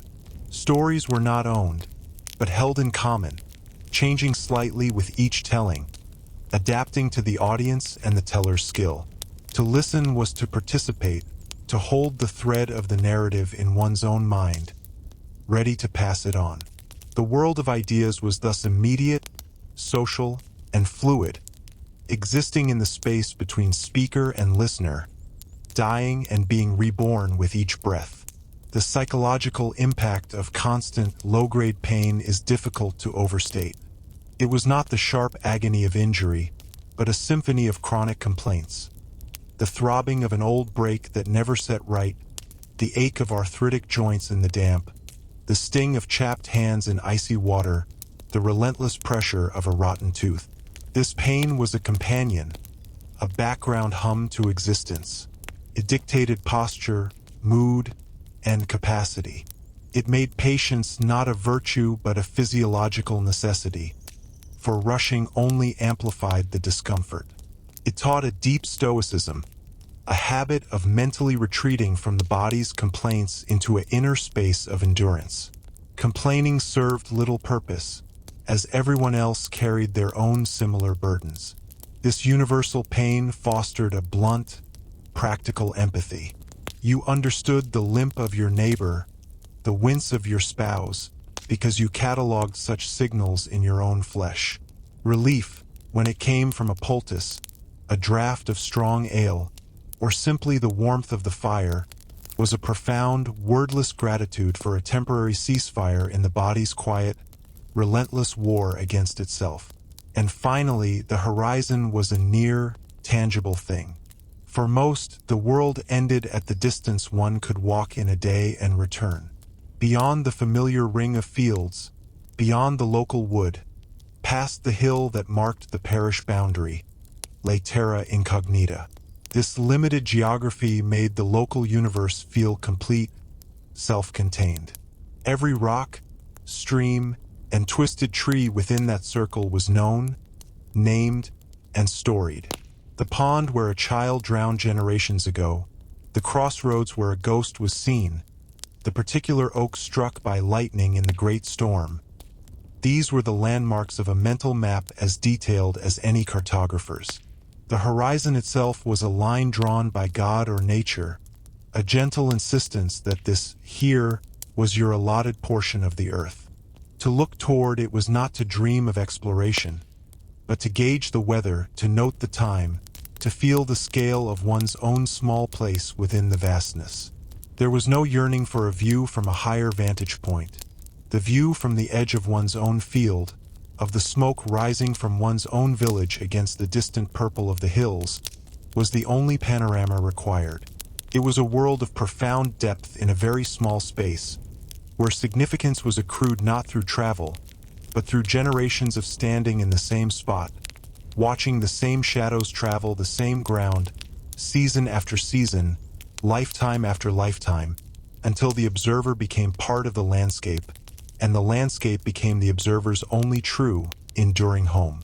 The quality of darkness within a closed room, when the last ember had been covered, was absolute. It was a darkness so complete it felt like a physical presence against the eyes. A soft, black wool pressed against the lids. There were no distant city glows, no standby lights, no faint luminescence from a clock. If the shutters were closed, not even starlight could penetrate. In this darkness, the other senses expanded to fill the void. The rustle of straw as someone turned in sleep was a significant event. The slow, rhythmic breathing of a spouse became a landscape of sound. The scent of the room, lingering woodsmoke, the earthy smell of the bedding, the faint, sweet-sour odor of unwashed bodies became more distinct. Time, unmarked by light, lost its linear quality and became a slow, formless drift. One could wake in this darkness and have no idea if it was midnight or nearly dawn, a disorientation that required a patient waiting for the first hint of gray to bleed through a crack in the wall. This profound dark was not frightening, but encompassing, a return to a primal, womb-like state where the world was reduced to sound, smell, and the warmth of nearby sleepers. The management of fire was a continuous, low-grade anxiety. The hearth fire was never allowed to die completely, for relighting it from scratch was a difficult task requiring a flint and steel or a precious ember begged from a neighbor. Instead, it was banked each night. The glowing coals were buried in a thick layer of ash to smolder slowly, consuming minimal fuel. In the morning, this ash was carefully swept aside, and the still living coals were coaxed back to life with kindling and breath. The fire's health was a reflection of the household's well-being. A strong, bright flame meant warmth, cooked food, and light. A weak, sputtering fire meant hardship, cold meals, and a deepening chill that seeped into the bones. The gathering of fuel was a constant chore. Fallen branches, deadwood, turf cut from the moor, or peat dug from bogs. Each type of fuel burned with a different character, smell, and duration. The fire was a living, hungry member of the family, and its care was a non-negotiable daily sacrament. The experience of weather was not observed from a window, but suffered or enjoyed on the skin. There was no retreat from it. Rain meant a soaked tunic clinging to cold skin, mud sucking at boots, water dripping from the thatch into strategic pots placed on the floor. A hot sun meant the sweat beads trail down the spine, the glare off a pale field, the thirst that no amount of warm ale could quench. Wind was a constant shove against the body, carrying dust, leaves, and the smells of far-off places. There was no climate-controlled interior. One adapted, layer by layer, posture by posture. The body became a barometer, aches flaring with dropping pressure, the skin tightening in a dry wind. Weather dictated not just outdoor work, but indoor mood. A prolonged storm meant damp clothes that would not dry, a somber, cave-like atmosphere in the home, and the gnawing worry that the roof might leak or the stored grain might mildew. A perfect spring day was felt as a physical relief, a loosening of the joints, a willingness to pause and feel the sun's benevolence on the face, knowing it was a temporary gift to be stored against the next gray day. The nature of memory was tied to place and repetition, not to recorded fact. History was not studied. It was embodied in landmarks and rituals. The old yew tree in the churchyard was where your grandfather was buried. The notch in the doorframe marked your height at the time of the Great Fever. The story of the village's founding was told each year at the winter fire, the details softening and shifting with each generation. But the core truth, we are here because they were here, remaining intact. This kind of memory was associative and emotional. You remembered how to perform a task not by instruction, but by muscle memory, the exact swing of the scythe, the feel of the dough at the right consistency, the pattern for weaving a fish trap. Knowledge was stored in the hands, the back, the rhythms of work songs. To learn was to imitate tirelessly until the action became part of you. There were no manuals, only masters and the slow, silent transfer of skill from one body to another through shared labor. The past was not a separate country, but a layer in the soil of the present, felt with every step on a path worn by 1,000 predecessors. The concept of beauty was found in utility and rarity, not in ornament. A perfectly balanced axe was beautiful.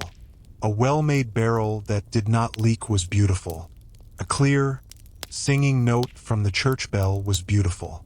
A patch of early flax flowers, blue as a summer sky, was beautiful because it promised linen. The brilliant red of a holly berry against the snow was beautiful because it was a stark, defiant spot of life in the monochrome of death. Beauty was not an abstract quality to be contemplated, but a functional excellence or a rare visual gift that pierced the monotony of the everyday. It was acknowledged with a grunt of approval, a pause in work, a shared glance. It did not need to be discussed, for its value was self-evident. Art, where it existed in painted church walls or carved misericords, was not for the populace's aesthetic pleasure but for doctrinal instruction and the glory of God. The beauty available to most was the austere, practical beauty of a thing perfectly suited to its purpose, or the sudden, startling beauty of the natural world fulfilling its own cycles in a moment of vivid color or perfect form. And underlying everything was the acceptance of endless toil as the fundamental condition of existence. This was not a philosophical stance, but a bone-deep understanding. From the moment strength allowed, a child would be given small tasks: scaring birds from the seed, gathering kindling, minding a younger sibling. This apprenticeship in labor continued until death. There were no weekends, no retirement. There were only periods of less intense work, like the deep winter, which were often periods of greater discomfort and anxiety about supplies. The goal of work was not accomplishment, but the negation of lack. You worked to not be hungry, to not be cold, to not be vulnerable. Satisfaction came only in the temporary absence of need. This forged a psyche that was pragmatic, resilient, and devoid of entitlement. Expectation was limited to the probable. Another day, another task, another meal. Ambition, in any modern sense, was an irrational and dangerous flame, likely to burn the few resources one had. Contentment was the silent space between the end of one necessary labor and the beginning of the next, a space often so brief it was only felt as a slowing of the breath, a glance at the sky, a momentary stillness in hands that would soon enough be called back to motion. This was the rhythm. Not a heartbeat, but the slower, more persistent rhythm of a turning millstone, grinding grain into meal, day into night, life into history, with a patient, implacable, and utterly indifferent force. The sensation of waiting was not an anxious anticipation, but a form of existence itself. Waiting for the seed to break the soil surface was a patient vigil observed with sidelong glances during other chores. Waiting for the bread to bake was measured in the gradual deepening of the aroma that filled the single room, a scent that became inseparable from the concept of home. Waiting for a traveler's return was marked by the daily observation of the road at the hour they had left, a routine of looking that became part of the day's structure. This waiting held no certainty of outcome. The seed might rot, the bread might burn, the traveler might never return. Yet the wait continued, a hollow space in the day filled with the performance of other tasks, a background hum of subdued expectation. It taught a detachment from result, a focus on the process of waiting itself as a kind of work, the work of endurance. The mind learned to inhabit this hollow space without franticness, to treat hope as a quiet, private guest that required no feeding, only acknowledgement. The acoustics of shared sleep shaped the night's experience. In the communal bed, sleep was not a solitary journey. It was a landscape of other people's sounds. The sigh of a child, the snore of a parent, the rustle of straw as a body sought a more comfortable position. These noises were not interruptions, but the familiar topography of the dark. They provided a subconscious reassurance of presence, a sonic fence against the vast silence outside the walls. To wake in the night was to orient oneself by this soundscape, listening to the pattern of breaths to identify who was who, gauging the depth of their sleep. A missing sound, the stillness of a loved one, could be more alarming than any crash. This auditory intimacy blurred the boundaries of the self.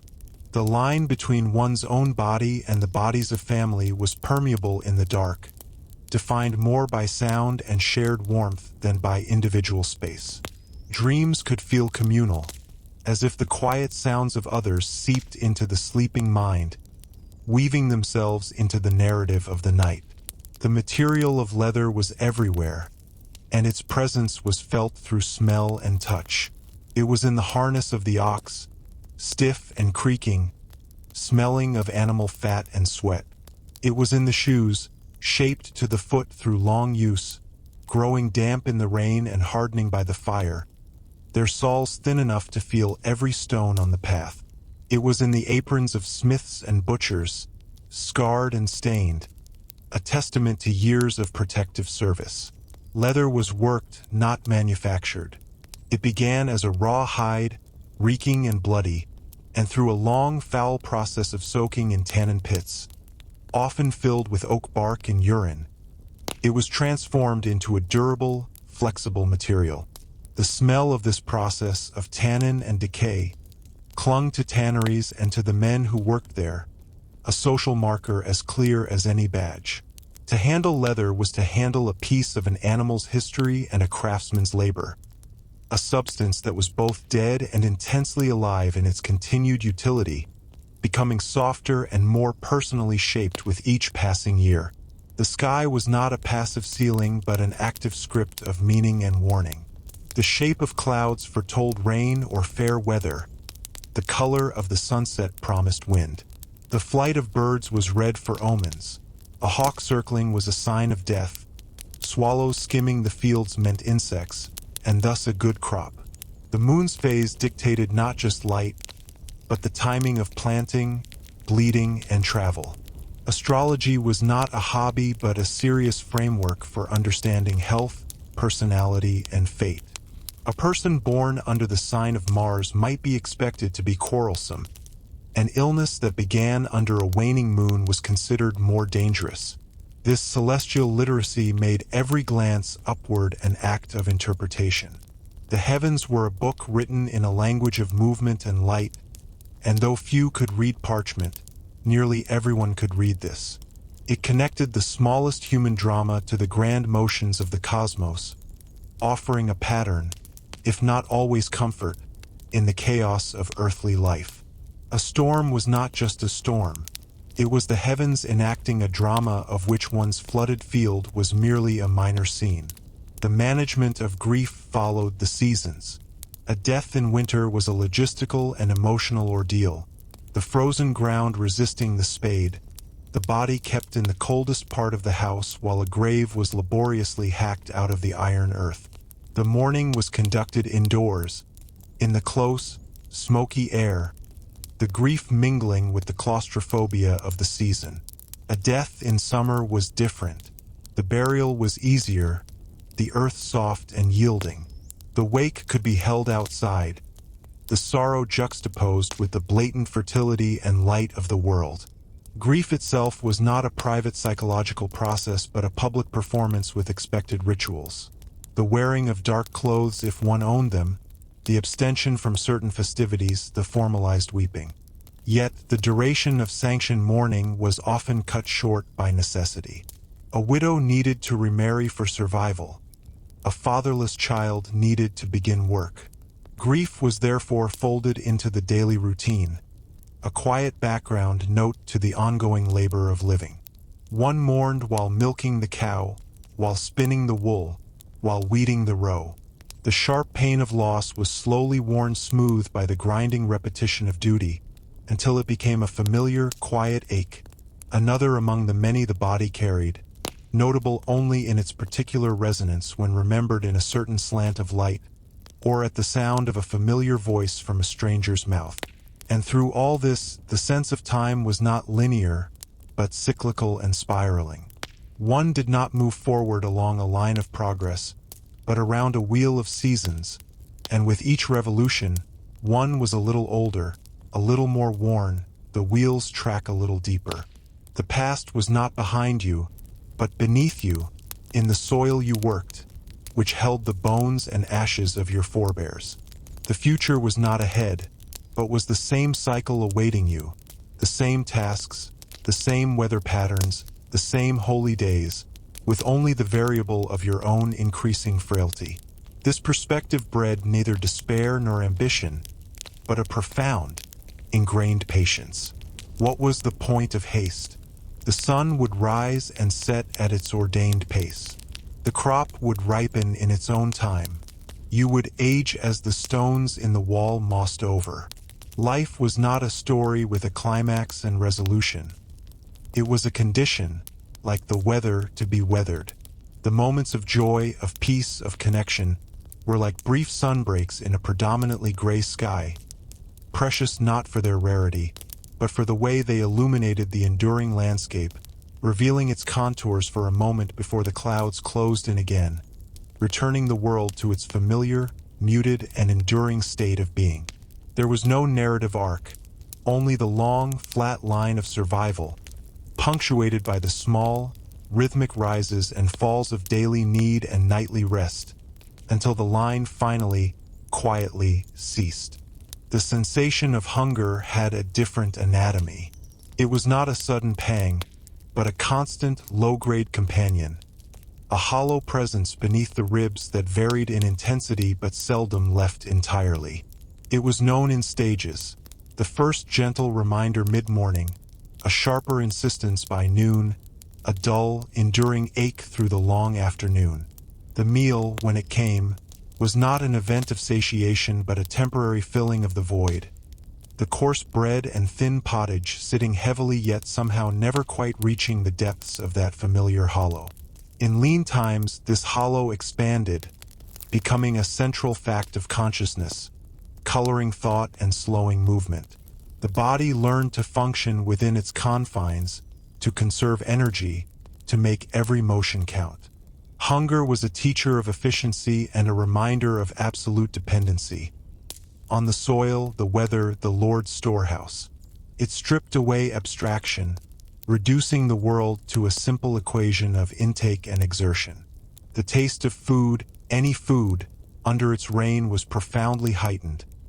A scrap of fatty meat, a handful of berries, became a concentrated burst of meaning, a temporary treaty with necessity. The world of scent was a dense, unregulated library of information. There was no separation of aromas into pleasant and foul. They were all simply data. The sweet, rotten scent of fallen apples in the orchard told of vinegar and winter preserves. The sharp, green smell of crushed wormwood by the path spoke of fleas and bed linen. The metallic tang of a coming storm carried on the wind was a warning to secure shutters. The complex, overwhelming odor of the marketplace, fresh fish, human sweat, spices from a merchant's open sack, the dung of pack animals, the scent of baking bread, was a chaotic symphony of commerce and life. People navigated by smell as much as sight.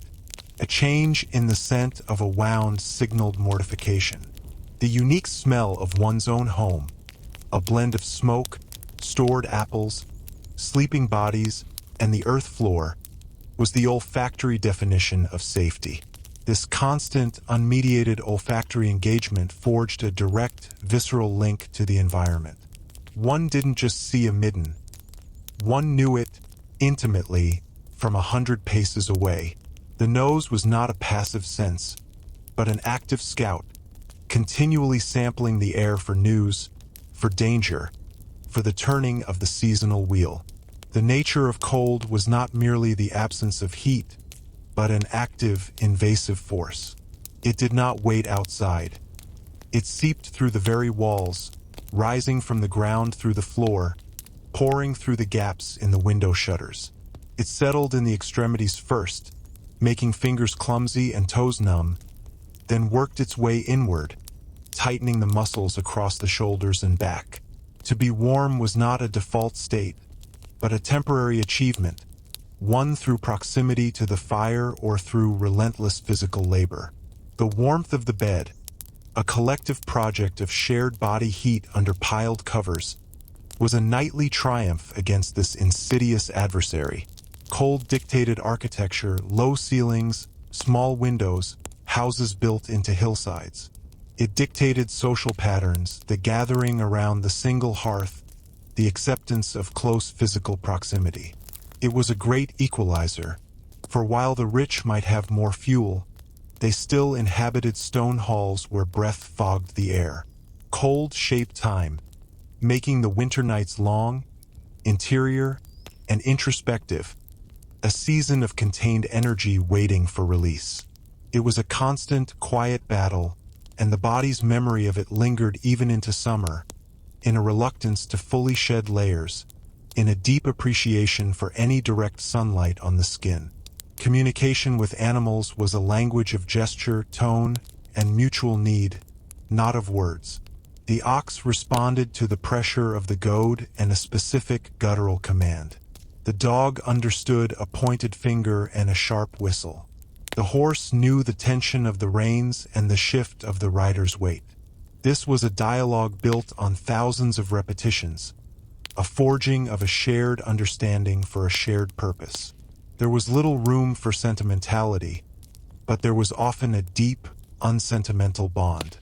The well-being of the beast was tied directly to the survival of the human. A good sheepdog was worth more than a servant.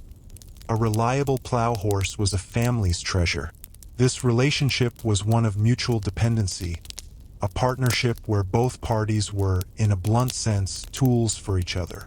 The animal's intelligence was respected and relied upon, its instincts harnessed. Its suffering, when it occurred, was addressed with the same pragmatic, sometimes brutal efficiency applied to human ailments. The line between person and beast was clear in theology but blurred in daily practice, in the shared exhaustion at the end of a furrow, in the quiet companionship of a dog by the hearth. The experience of music was rare, physical, and participatory. There were no headphones, no background scores. Music was an event. It was the rhythmic thud of a tambourine at a fair, The high, reedy whistle of a pipe played by a shepherd on a hillside, the deep, resonant chant of monks in the village church. When it occurred, it demanded attention. It carved a space out of the ordinary. To hear it was often to be drawn into it, to clap, to dance, to sing along with a repetitive chorus. The body felt music as vibration in the chest from a deep drum, as a call to motion. Songs were not entertainment but functional. Work songs to coordinate the pulling of a net or the swinging of hammers, lullabies to soothe, ballads to tell history and myth. Melodies were simple, built from a handful of notes, easy to remember and replicate. Harmony, if it existed, was the accidental overlap of voices raised together in familiar patterns. This music did not explore complex emotions. It reinforced collective feeling of joy, of sorrow, of shared labor. It was a social glue, a temporary generator of unity and released energy in a world that was mostly silent, solitary, and slow. And underlying every moment was the acceptance of unseen forces as immediate and influential. The world was not divided into the natural and the supernatural. It was one continuous realm, inhabited by God, saints, angels, demons, fairies, ghosts, and spirits of place. A sudden illness might be a demon's touch. A stroke of luck might be a saint's intercession. A ring of mushrooms in a field was a fairy circle to be avoided. This animistic worldview made the environment spiritually charged. Every grove, spring, and standing stone held potential significance, required respect, or posed a threat. Prayer and superstition were not separate categories but intertwined strategies for navigating a capricious universe. Actions were taken not just for practical effect, but for spiritual prophylaxis, blessing the seeds before sowing, making the sign of the cross over bread before cutting it. This did not necessarily make people more fearful, but it made them more ritualistic. Life was a series of small negotiations with invisible powers, a constant effort to maintain balance and ward off malevolence through prescribed words and actions. The unknown was not an empty space to be filled by science, but a populated darkness, and one moved through it with a combination of practical skill and propitiatory habit. A dual consciousness that saw the physical task and its spiritual consequence as one and the same.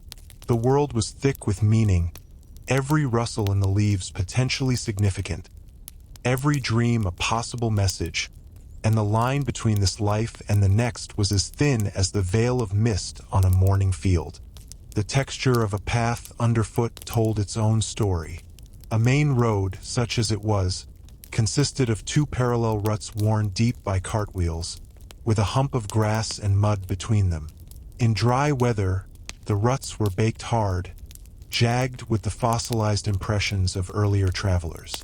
In rain, they became sluggish canals of brown water and clinging mire. To walk was to choose between the slippery, uneven crown or the waterlogged trench. Lesser paths were merely desire's lines through grass or forest floor, maintained by the passage of feet and hooves, disappearing under new growth if not used regularly. The feet learned the way by feel, the particular stone that marked the turn toward the river, the route that crossed the path near the boundary oak. There were no signs, only landmarks known to the initiated. Travel was thus a full-body engagement, the mind occupied with balance and navigation, the senses alert to the subtle cues that confirmed one was still on the correct, invisible thread through the wilderness. To arrive was a minor triumph, a confirmation of memory and endurance, the dust or mud on one's boots a badge of the journey. Inside the dim interior of a cottage, the play of light on a few cherished objects could become a source of quiet contemplation. A single pewter plate, handed down, might catch the firelight and hold it in a soft, molten glow.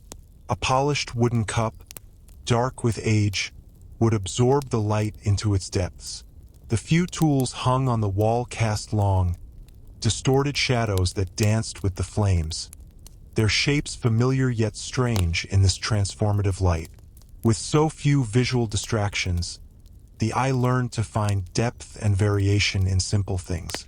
The grain in a doorpost, the weave of a basket, the way soot stained the thatch above the hearth in particular patterns. These became the daily art. There was no decoration for decoration's sake. Aesthetics emerged from wear and use, from the patina of hands on wood, from the way the light fell at a certain hour. This visual poverty bred a rich, subtle appreciation for texture, for the play of shadow, for the inherent beauty of well-used things. The eye did not crave stimulation. It practiced a slow, deep looking that found whole worlds in the curve of a bowl or the knot in a beam. The management of knowledge was entirely personal and communal. There were no reference books, no libraries accessible to common people. What you knew, you carried in your head or in your hands. The herbalist knew which plants eased a fever because her grandmother had shown her, and she remembered the shape of the leaf, the time of year to harvest it, the exact feeling of the soil it preferred. The blacksmith knew the color of heat that meant iron was ready for the hammer, a knowledge written in his eyes and confirmed by years of sparks. This knowledge was fragile, vulnerable to forgetfulness or sudden death. It was also power. A miller who knew the precise setting of the stones held a monopoly on a village's bread. This made masters guarded with their secrets and apprenticeships long, arduous journeys of osmosis and mimicry. Learning was not abstract but embodied. You didn't learn about sailing. You learned to sail by doing it until your hands bled and your instincts matched the winds. The collective mind of a community was a patchwork of these intimate, somatic knowledges, a fragile network that sustained life but could be irrevocably torn by plague or war. The concept of home was not a sentimental ideal, but a precise and vital fortress of routine. It was the place where the fire was, where the tools were stored, where the bed was. Its boundaries were defined by the reach of its warmth and light. The world outside was work, danger, and obligation. The world inside, however poor, was a sphere of minimal control. Here, you knew where everything was in the dark. Here, the rhythms were your own. The locking of the door at night was a symbolic reclaiming of this tiny sovereignty. The preparation of the simple meal was an act of ordering the chaos of hunger. The mending of a cloak by the fire was a reassertion of order against entropy. Home was not where the heart was, but where the hands were, continuously working to maintain this fragile pocket of managed survival against the vast, uncaring outside. Its comfort was the comfort of the familiar, the deeply known. Its smells, its sounds, its specific patterns of where were the sensory map of a life. Leaving it, even for a day, was a venture into uncertainty. Returning to it was the day's true completion, a closing of the circle. The passage of a year was felt not as a calendar, but as a slow metamorphosis of tasks and sensations. Deep winter was the time of mending and storytelling, hands occupied with repairs while the body conserved energy. Early spring was a time of acute anxiety and backbreaking labor, plowing the cold, wet earth, hands numb on the wooden handles. Late spring brought the lighter, repetitive work of planting, the smell of turned soil, the hopeful green fuzz on the fields. Summer was the long, hot stretch of growth and maintenance, weeding, tending animals, the air thick with pollen and the drone of bees. Late summer was the frantic, all-consuming climax of the harvest, a period of exhaustion so profound it felt like a different state of being. Autumn was the slow winding down, the slaughter, the preserving, the gathering of the last fruits, the world turning gold and then brown. And then the circle closed again with winter. The body itself changed with these seasons, hardening in summer, stiffening in winter, its energies waxing and waning with the sun. The mind's preoccupations shifted with the work. There was no such thing as a static life. It was a perpetual physical dialogue with the cycle of decay and renewal, and one's own vitality was merely a small current within that greater, turning wheel. And through all these cycles, the awareness of one's own insignificance was not a source of despair, but a foundation for a kind of peace. You were a leaf on a great, ancient tree. Your labor was necessary for the moment, but the tree would endure beyond you. Your name would be forgotten in a few generations, your grave marker would crumble, your possessions would be dispersed or worn out.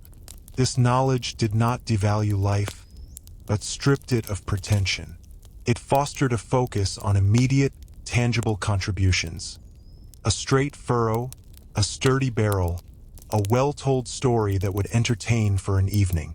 Legacy was not in memory, but in effect, the child you raised to strength, the skill you passed to an apprentice, the field you left fertile for the next pair of hands.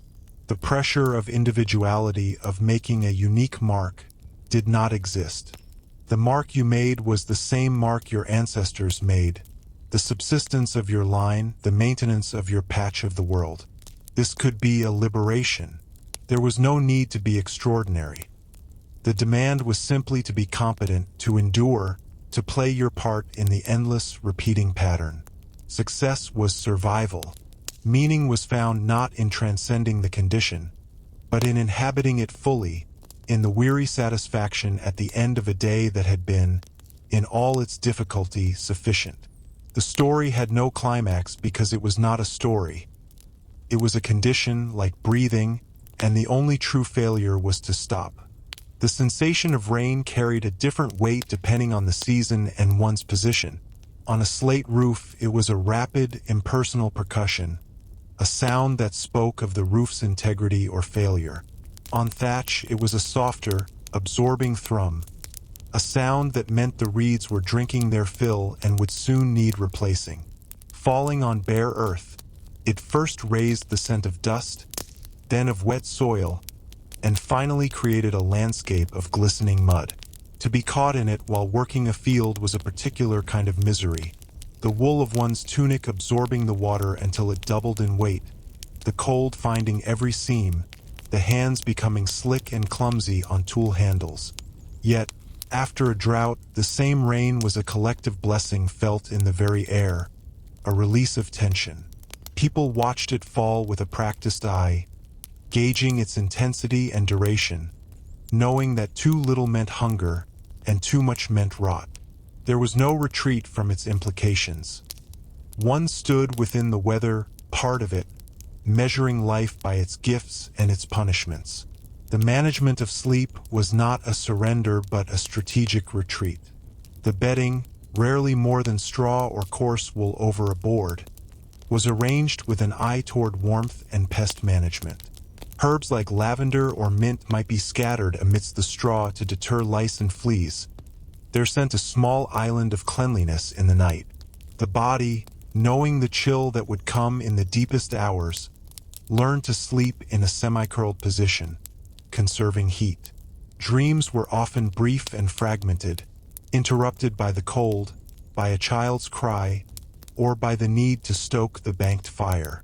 Waking was not a single event but a series of resurfacing from the depths of fatigue, each time registering the same aches, the same gray light, the same list of demands waiting in the dawn. Sleep was not a restorative so much as a temporary reprieve from labor, a brief parenthesis in the endless sentence of work. Its quality was measured not in restfulness, but in its uninterrupted duration, a rare and valuable commodity. The nature of a shared meal was one of silent ritual, not conversation. The bowl of pottage or porridge was placed in the center, and each person dipped their own spoon or piece of bread into the common vessel. There was no individual plating, no concern for precise portions. The act was utilitarian, focused on fueling the body. Talk, if it occurred, was of practicalities. The fence that needed mending, the strange behavior of the ewe, the upcoming market day. The flavors were too familiar to comment upon.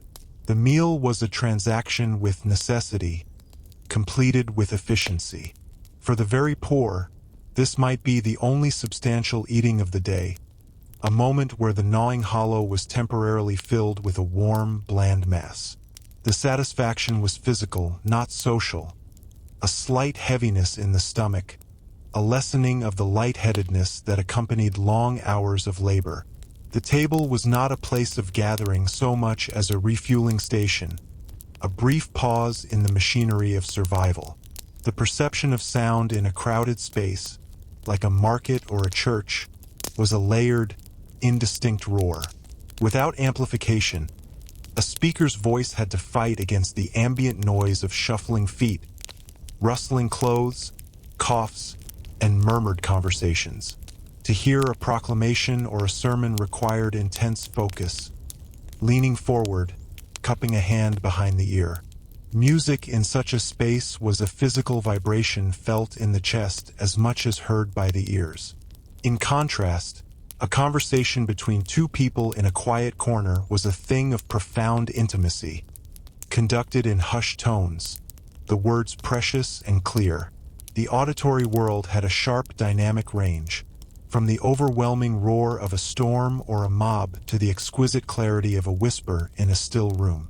The ear learned to filter, to pick out the important signal from the noise, the specific cry of one's own child, the distinctive cough of a returning spouse, the particular cadence of the Lord's steward's voice. The relationship with tools was one of absolute dependency and slow mastery. A scythe was not just a tool.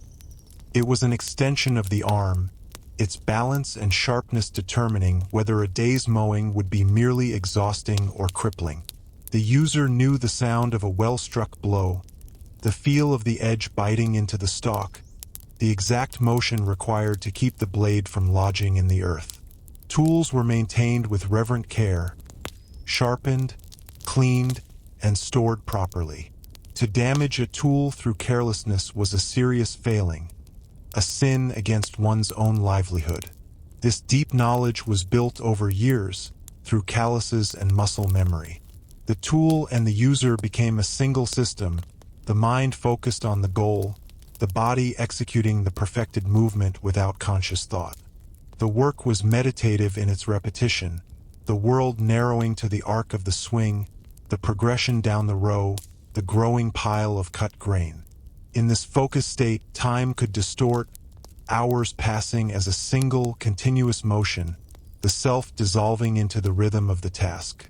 And through all of this, the awareness of one's place in a hierarchy was as constant as gravity. It was inscribed in the law, in the landscape, in every social interaction. You knew who you bowed to, who you looked in the eye, who you addressed with which formula of words. This structure was not questioned.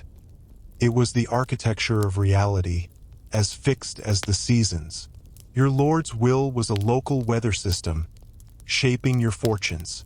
The priest's word was a conduit to divine will. This external ordering created an internal ordering. Ambition was not for rising above your station, but for excelling within its narrow confines, to be the best plowman on the manor, the most reliable midwife in the village. Frustration and resentment certainly existed, but they were diffuse, directed at the system's abuses rather than the system itself, which was perceived as natural and eternal. This acceptance could be a source of strange comfort. Life's parameters were set. The question was not what will I become, but how well will I fulfill what I am? The anxiety of infinite choice was absent. The path was narrow, rocky, and clear, and the only duty was to walk it without stumbling, for as long as your legs would carry you. The quality of a shadow held a different significance. At noon in high summer, shadows were short, dark pools directly beneath objects. A person, a tree, a stone cross, offering minimal relief from the vertical sun. These were the hours of greatest exposure, where work in the open was a trial against heat and light. As the afternoon wore on, shadows stretched, becoming long, distorted versions of their sources, merging into a blue-gray tide that slowly consumed the landscape. This elongation marked the permissible slowing of labor, the body's grateful retreat from the sun's zenith. Indoors, shadows were permanent residents, gathered in corners under tables behind the hearth. They were not empty space but pockets of coolness, areas of visual rest. Firelight did not dispel them. It made them dance, giving them a flickering, semi-life. The play of shadow was a fundamental part of the visual environment, a constant, shifting map of the sun's passage and the fire's dominion. The eye grew accustomed to reading by this graduated light, discerning detail in near darkness, understanding the time of day by the angle and length of a single shadow cast across the floor. The handling of textiles for cleaning was a laborious, infrequent event. A woolen cloak, heavy with the grime of months, would be taken to a stream or a dedicated washing spot. It was beaten with wooden paddles, scrubbed with sand or ashes, and rinsed in cold, running water.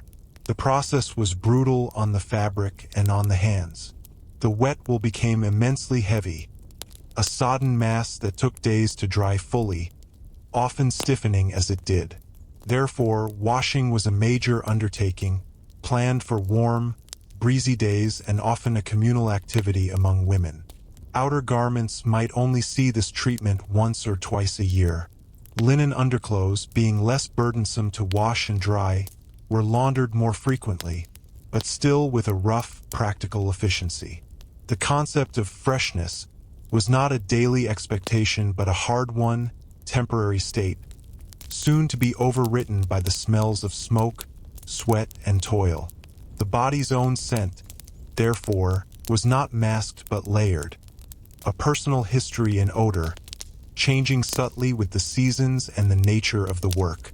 The experience of a crowd, such as at a market fair or a religious festival, was overwhelming to the senses in a way modern life seldom replicates. The press of bodies was absolute, with no concept of personal space. The air grew thick with the smells of unwashed humanity, animals, frying food, spices, and dung. The noise was a cacophony of hawkers' cries, animal sounds, arguments, laughter, and the general roar of hundreds of simultaneous conversations. Pickpockets and cut purses worked with impunity in the throng. For a villager used to the quiet and space of the fields, such an event was both exhilarating and terrifying. A flood of sensory input, of rare sights and sounds, but also of danger and disorientation. It was a temporary immersion in a different kind of chaos, a reminder of the world's density beyond the isolated manor or village. Afterwards, the return home felt like a retreat into a saner, quieter reality, the memory of the crowd lingering like a tinnitus in the mind. The knowledge of the night sky was practical and intimate. Without electric light to wash it out, the stars were a brilliant, crowded tapestry. Specific constellations marked not just seasons but the hours of the night. The North Star was a fixed point for travelers. The Milky Way was a luminous road across the heavens, its presence or clarity a predictor of weather. This celestial knowledge was passed down informally, a father pointing out the wagon stars to a son, a shepherd noting the position of certain clusters at the start of the lambing season. The sky was a clock, a calendar, and a compass all in one. Its constancy was a deep comfort. However turbulent life on Earth, the stars turned in their silent, predictable rounds. Eclipses and comets were terrifying disruptions of this order, portents of divine displeasure that could paralyze a community with fear. But the ordinary night sky was a familiar, majestic ceiling, a reminder of a scale so vast it rendered daily strife insignificant, a silent companion to the solitary night watchman or the sleepless soul. The psychological landscape was shaped by a profound lack of novelty. Each day brought largely the same tasks, the same faces, the same food, the same view from the door. This sameness bred a deep, ingrained routine that operated below the level of conscious thought. The mind was not occupied with planning or decision-making in the modern sense, but with the execution of known patterns. This could lead to a kind of mental stillness, an emptiness that was not boredom but a conservation of cognitive energy. Daydreams were simple, repetitive, woven from memory rather than fantasy. Stories, when told, were old stories, heard 100 times, their value lying in the familiar rhythm of the telling, not in surprise.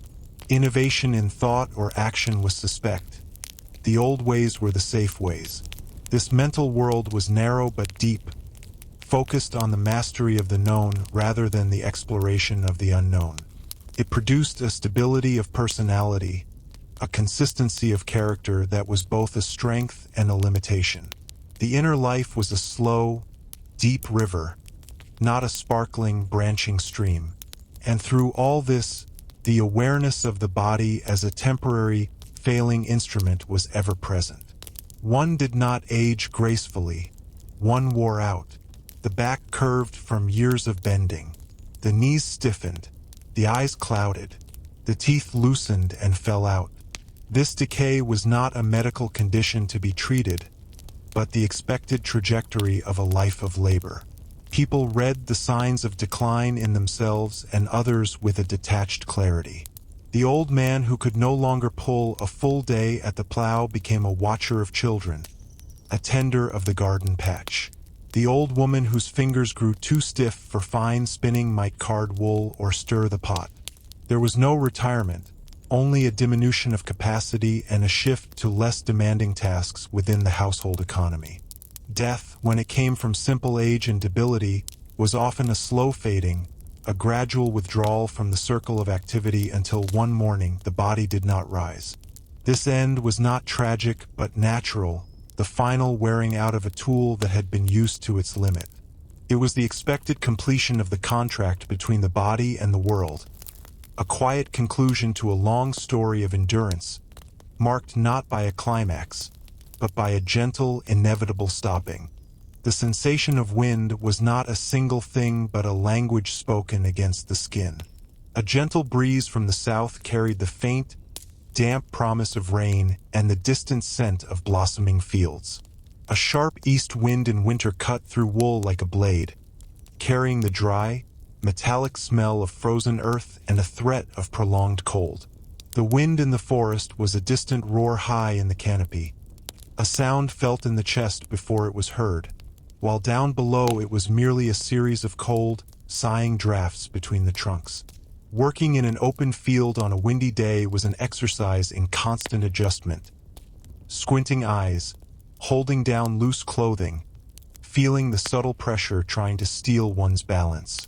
At night, the wind took on a different character, becoming a voice that moaned in the eaves, rattled shutters, and spoke of the vast, empty darkness beyond the frail circle of firelight. It was a reminder that the home was not a fortress, but a fragile shelter, and that the elements were a force that permitted habitation but could, at any moment, revoke that permission. The preparation of a simple meal was an alchemy of patience and scant resources. Grain, whether barley, rye, or oats, was the constant foundation. It might be boiled into a thick, glue-like porridge, or ground and baked into a dense, dark loaf. The process was slow. Grinding the grain between stones was a monotonous, physically demanding task, often done early in the day, the rhythmic scraping a familiar sound. Boiling required constant attention to keep the fire at the right heat and to prevent the pot from scorching. There were no precise recipes, only practiced estimations, a handful of grain, a pinch of salt if available, enough water to cover. Vegetables, if added, were those that stored well or could be foraged. Turnips, onions, cabbages, wild greens. The resulting dish was nutrition, not cuisine. Its primary virtue was its ability to fill the stomach and provide energy for the next span of labor. The act of eating it was swift, functional, a refueling. The taste was so familiar it was barely registered, a blank canvas upon which the sharper pangs of hunger were temporarily quieted. The nature of a gift was profoundly different. There was little surplus for frivolous giving. A gift was therefore a weighty transaction, heavy with meaning and obligation. It might be a tangible object of real value, a side of bacon to a neighbor who helped with a roof repair, a carefully carved wooden bowl to a child on their marriage, a bolt of homespun cloth to the local priest. More often, a gift was an offering of labor or skill, a day's help with the harvest, the mending of a tool, the delivery of a baby. These gifts wove the social fabric, creating networks of debt and reciprocity that were the true social security system. To receive a gift was to incur a debt, not of money, but of future obligation. This system fostered interdependence but also a careful mental accounting. Trust was built through the reliable exchange of these goods and services. A broken promise in this economy was a serious rupture, a threat to the delicate web of mutual survival. Gratitude was expressed not in words, but in the eventual reciprocal action. The perception of color in fabric and nature was muted, but this made rare glimpses of true vibrancy astonishing. The natural dyes available, woad for blue, madder for red, weld for yellow, produced soft, earthy tones that faded quickly with sun and washing. A deep, clear blue cloak was a mark of significant wealth and status, its color a small piece of the sky made portable. The brilliant red of a cardinal's feathers or the sudden gold of a kingcup in a marsh were moments of visual shock, notes of pure color in a world of green, brown, and gray. Stained glass in a church window was not just art. It was a miraculous capture of light and color, a vision of heaven's palette made manifest on earth. For people whose visual diet was one of subtle, natural gradations, these bursts of saturated color were deeply affecting, stirring emotions that were otherwise kept in check by the monotony of daily life. They were proof of a world beyond the practical, a hint of a richness that existed just outside the frame of ordinary experience. The experience of waiting for a season to change was a lesson in slow, organic time. One did not consult a calendar for the first day of spring. One watched for the signs, the softening of the ground underfoot, the specific shade of green on the willow branches, the return of a particular bird call, the precise day when the frost ceased to lace the inside of the shutter in the morning. This waiting was active, observant. It was a collaboration with the environment, a patient reading of its signals. There was no anxiety about the date, only a focused attention on the incremental changes. When the change finally arrived, it was not a switch being flipped, but a gradual dawning, a collective sigh of relief and reorientation. The body itself felt the shift, the loosening of muscles that had been clenched against the cold, the different quality of the air in the lungs. The turn of the season was a physical, sensory event, felt in the bones and the blood, a deep, ancient rhythm that modern life has largely insulated us from. It was time made flesh and flesh made part of time. And underlying all of this was a relationship with the land that was one of both possession and profound belonging. For the peasant, the land was not property. It was a tenure, a loan from the Lord, worked in exchange for survival. Yet, through generations of labor, of burying their dead in its soil, of knowing every stone and contour, they became part of it. Their sweat and their ancestors' bones were its fertilizer. Their lives were measured by its yield. The land was a demanding partner, a cruel master, and the only source of identity.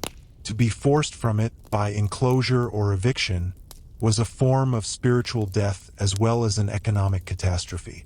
This connection was not romantic. It was a hard, gritty marriage of necessity.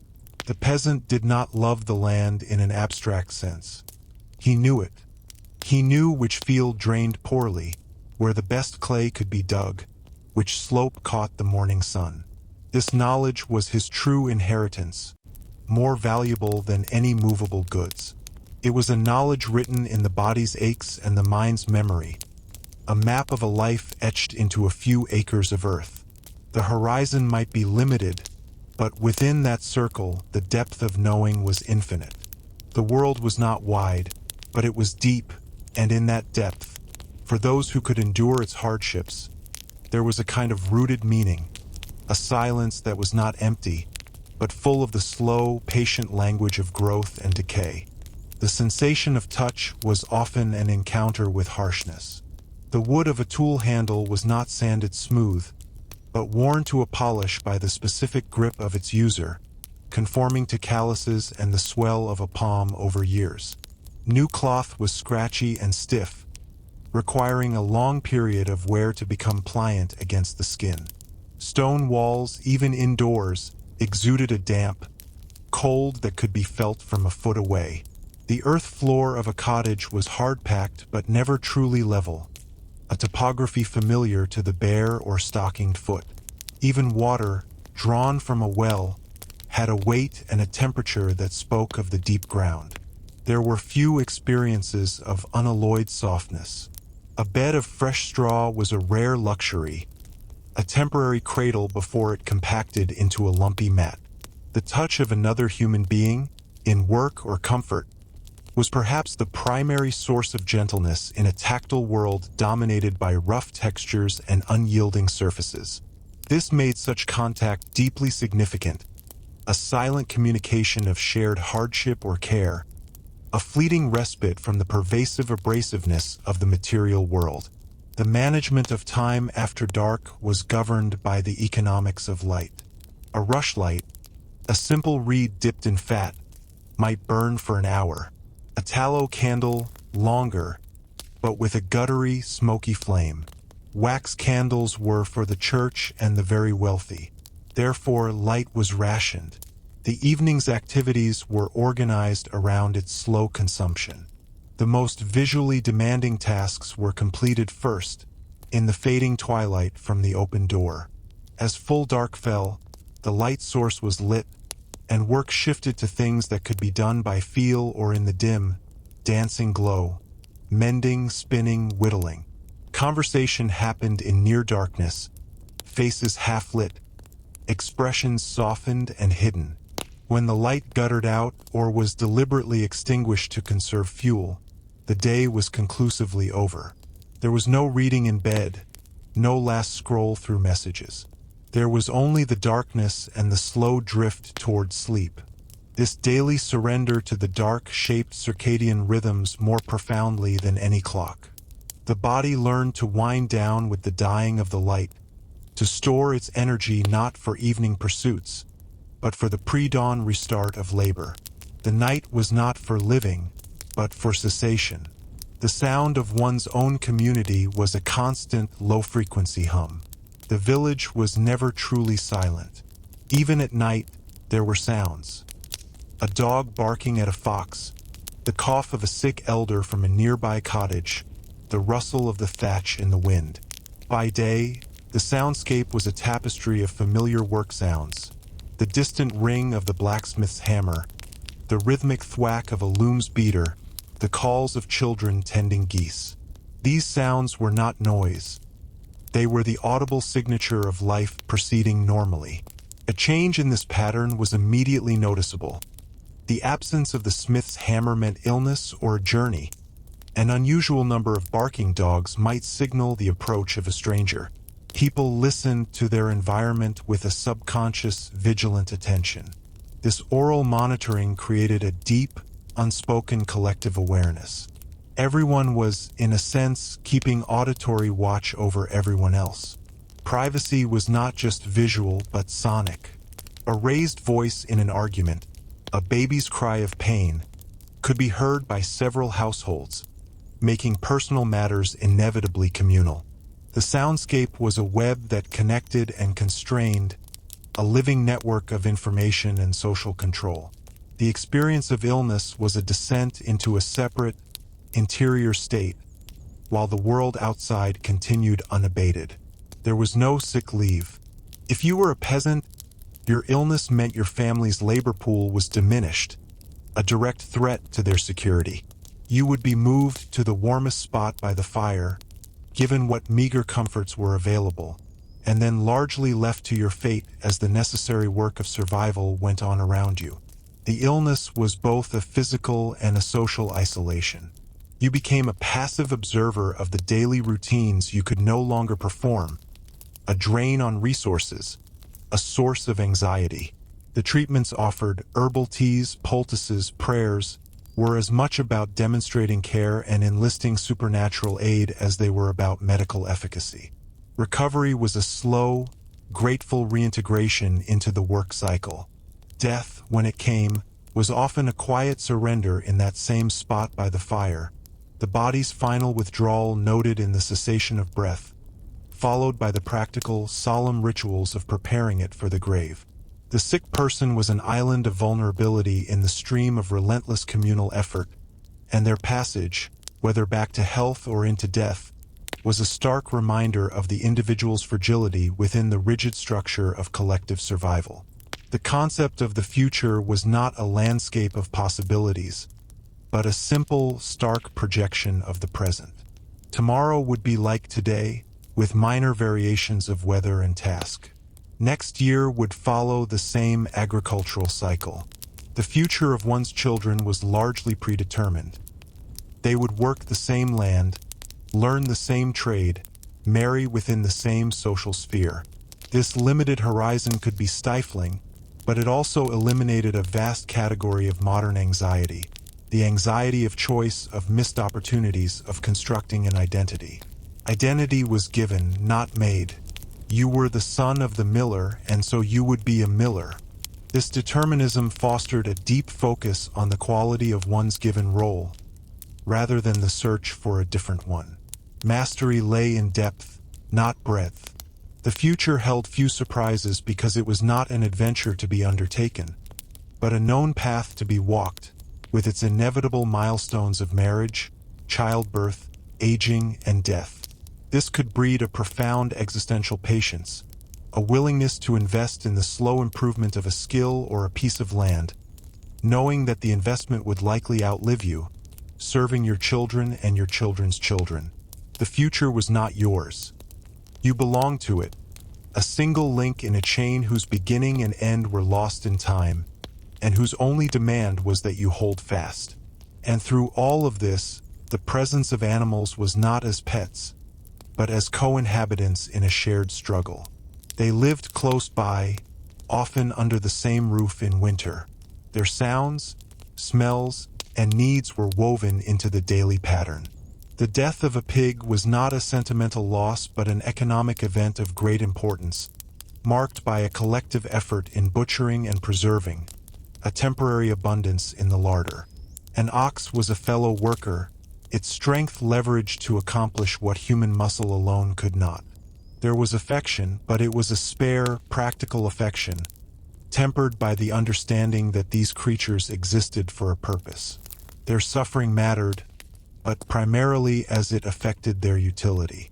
This relationship created a worldview that did not sharply divide the human from the animal kingdom. Both were part of a natural order of labor, consumption, and mortality. This blunt intimacy with life and death, with the transformation of a living creature into food and tools, fostered a realism that could seem callous to modern sensibilities. It was a realism born of absolute necessity, a daily reminder that life was sustained by other life, and that sentiment was a luxury that could not be afforded when the margin of survival was so thin.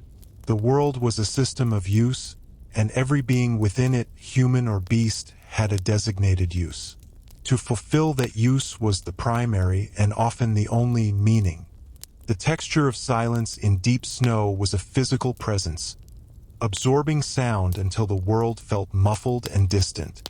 The crunch of a boot, the creak of a branch, even one's own breathing seemed intimate and oddly loud against this white quiet.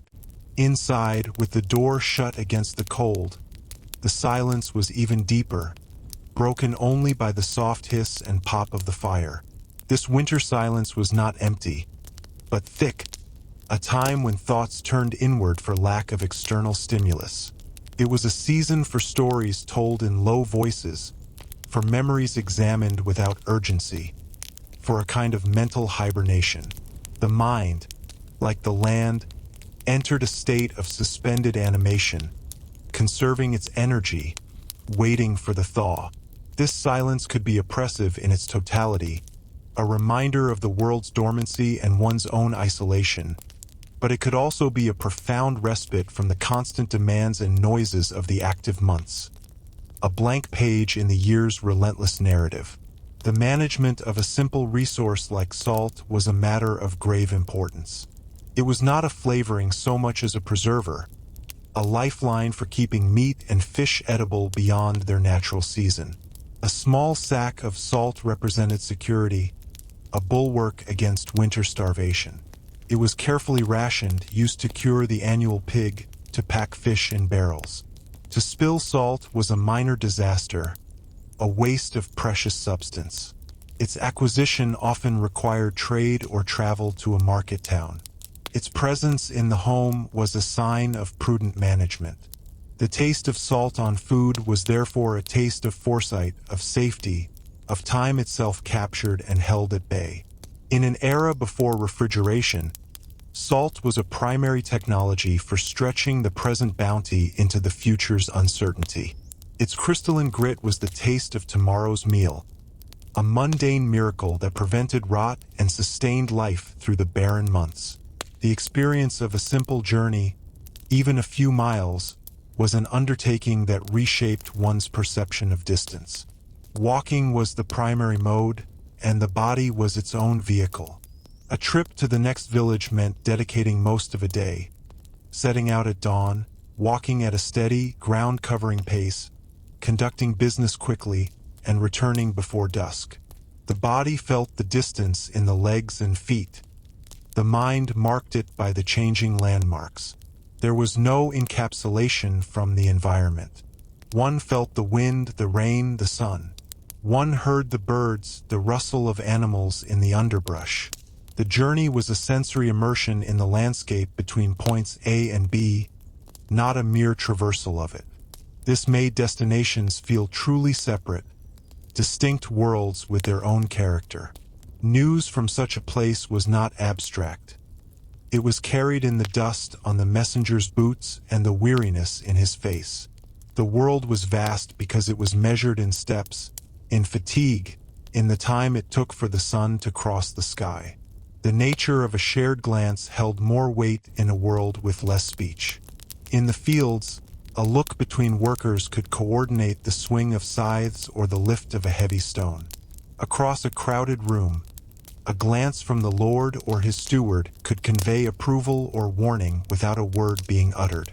Between husband and wife, a look could communicate a world of understanding about a child's health, the state of the stores, or a shared weariness. In a culture where formal education was rare and written communication rarer still, people became adept readers of expression, posture, and gesture. A face was a text to be deciphered. This silent language created an intimacy and attention. It meant one was constantly, subtly, being read by others, and reading them in return. There was no anonymity in a crowd of known faces. Every flicker of emotion, every suppressed reaction, was potentially public.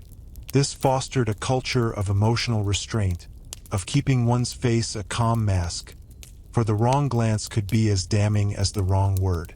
The perception of the past was not historical, but mythological and immediate.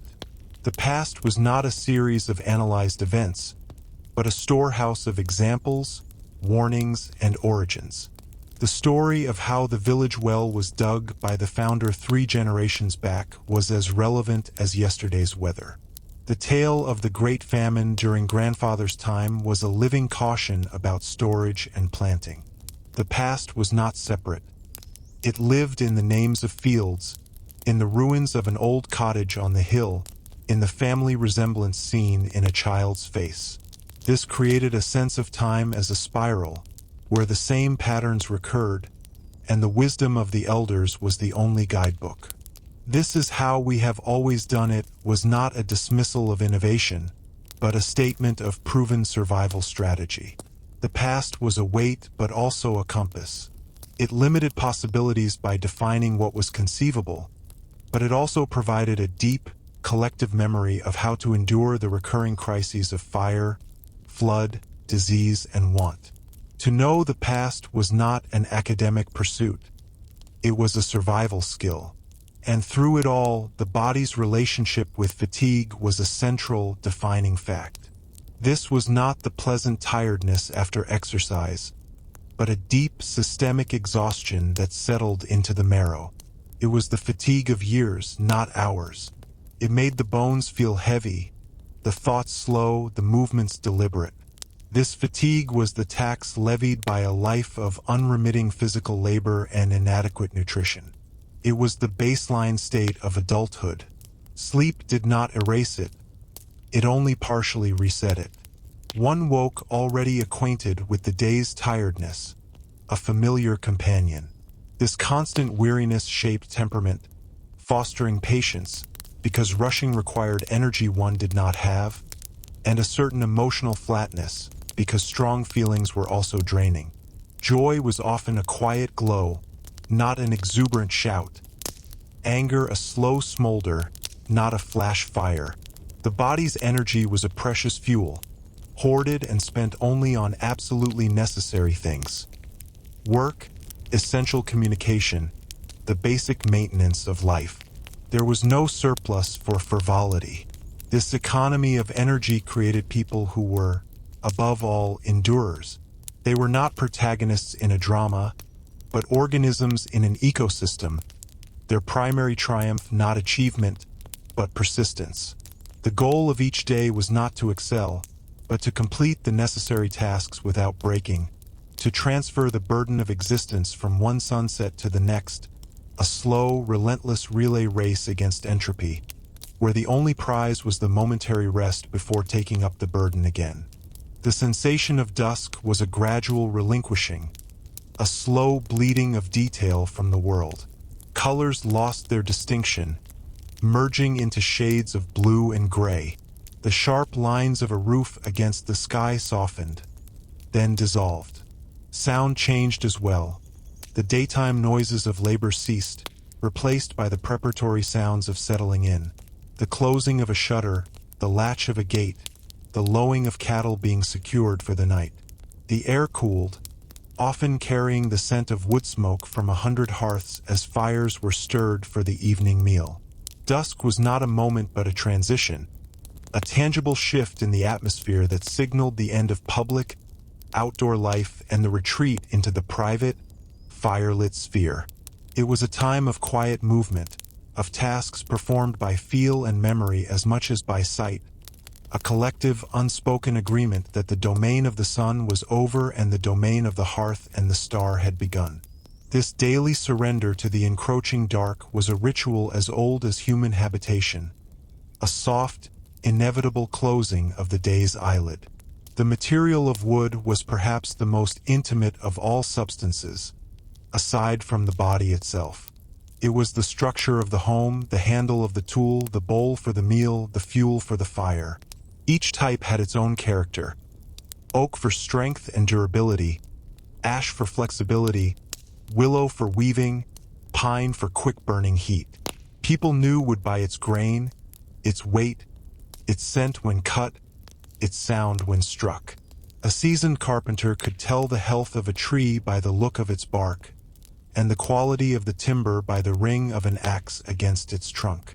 Wood was alive even in its use, responding to humidity with expansion and contraction, speaking with creaks and groans as the house settled at night. To work wood was to have a conversation with its nature, to follow its strengths and accommodate its weaknesses. A well-made wooden object was a collaboration between the craftsman's intention and the tree's history, a fusion of human need and organic form. Its eventual decay, whether by rot or by fire, was not an end but a return, the completion of a cycle that began with a seed and a patch of sunlight. The experience of a community's judgment was a social weather system, constant and inescapable. Reputation was a form of currency as tangible as coin. To be known as lazy, dishonest, or quarrelsome was to be marginalized, to find help withheld when you needed it most. Conversely, to be known as hardworking, skilled, and reliable was to build a reserve of goodwill, a network of obligation that could sustain you through crisis. This judgment was not delivered in courtrooms but in the subtle interactions of daily life.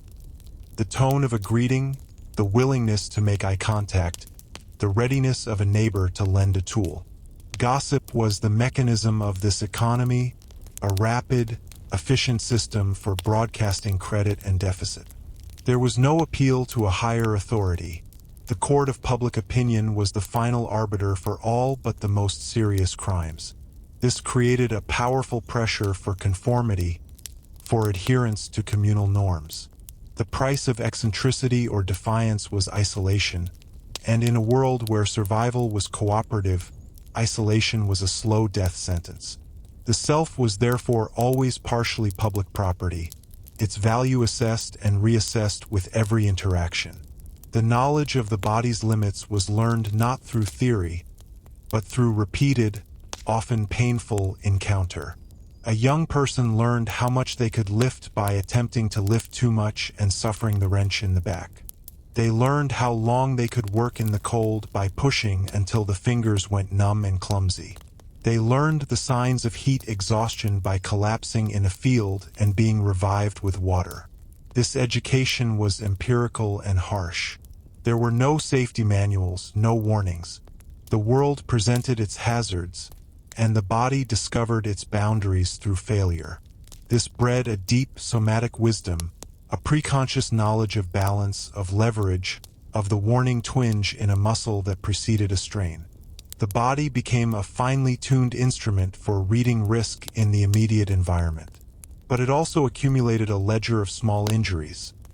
The knee that ached before rain, the shoulder that stiffened after a long day, the scar that pulled tight in the winter cold.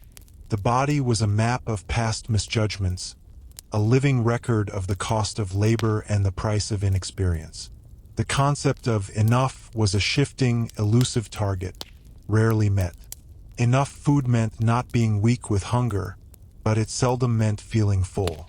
Enough warmth meant not shivering uncontrollably, but it rarely meant being truly warm. Enough rest meant being able to rise and work again, not feeling refreshed. Life was calibrated to a baseline of minimal sufficiency. Surplus was so rare it felt like a temporary anomaly, a stroke of luck to be used immediately or stored against the next inevitable shortfall. This constant skirting of not enough created a mindset of scarcity, a habitual anxiety about resources that persisted even in good times. It fostered hoarding, careful rationing, and a deep suspicion of waste. Celebration, when it occurred, was often a deliberate, brief suspension of the scarcity mindset. A feast that consumed precious stores, a recognition that sometimes the spirit needed feeding as much as the body, even if it meant tightening belts again tomorrow. The pursuit of enough was the central, quiet drama of every life, a daily calculation against the variables of weather, health, and the demands of those above. And finally, the awareness of one's own consciousness was different, less introspective, and more integrated with the external flow. The mind was not a separate theater for replaying past conversations or rehearsing future ones. It was a tool focused on the present task, judging the depth of a furrow, anticipating the swing of an axe, remembering the sequence of steps to card, spin, and weave wool.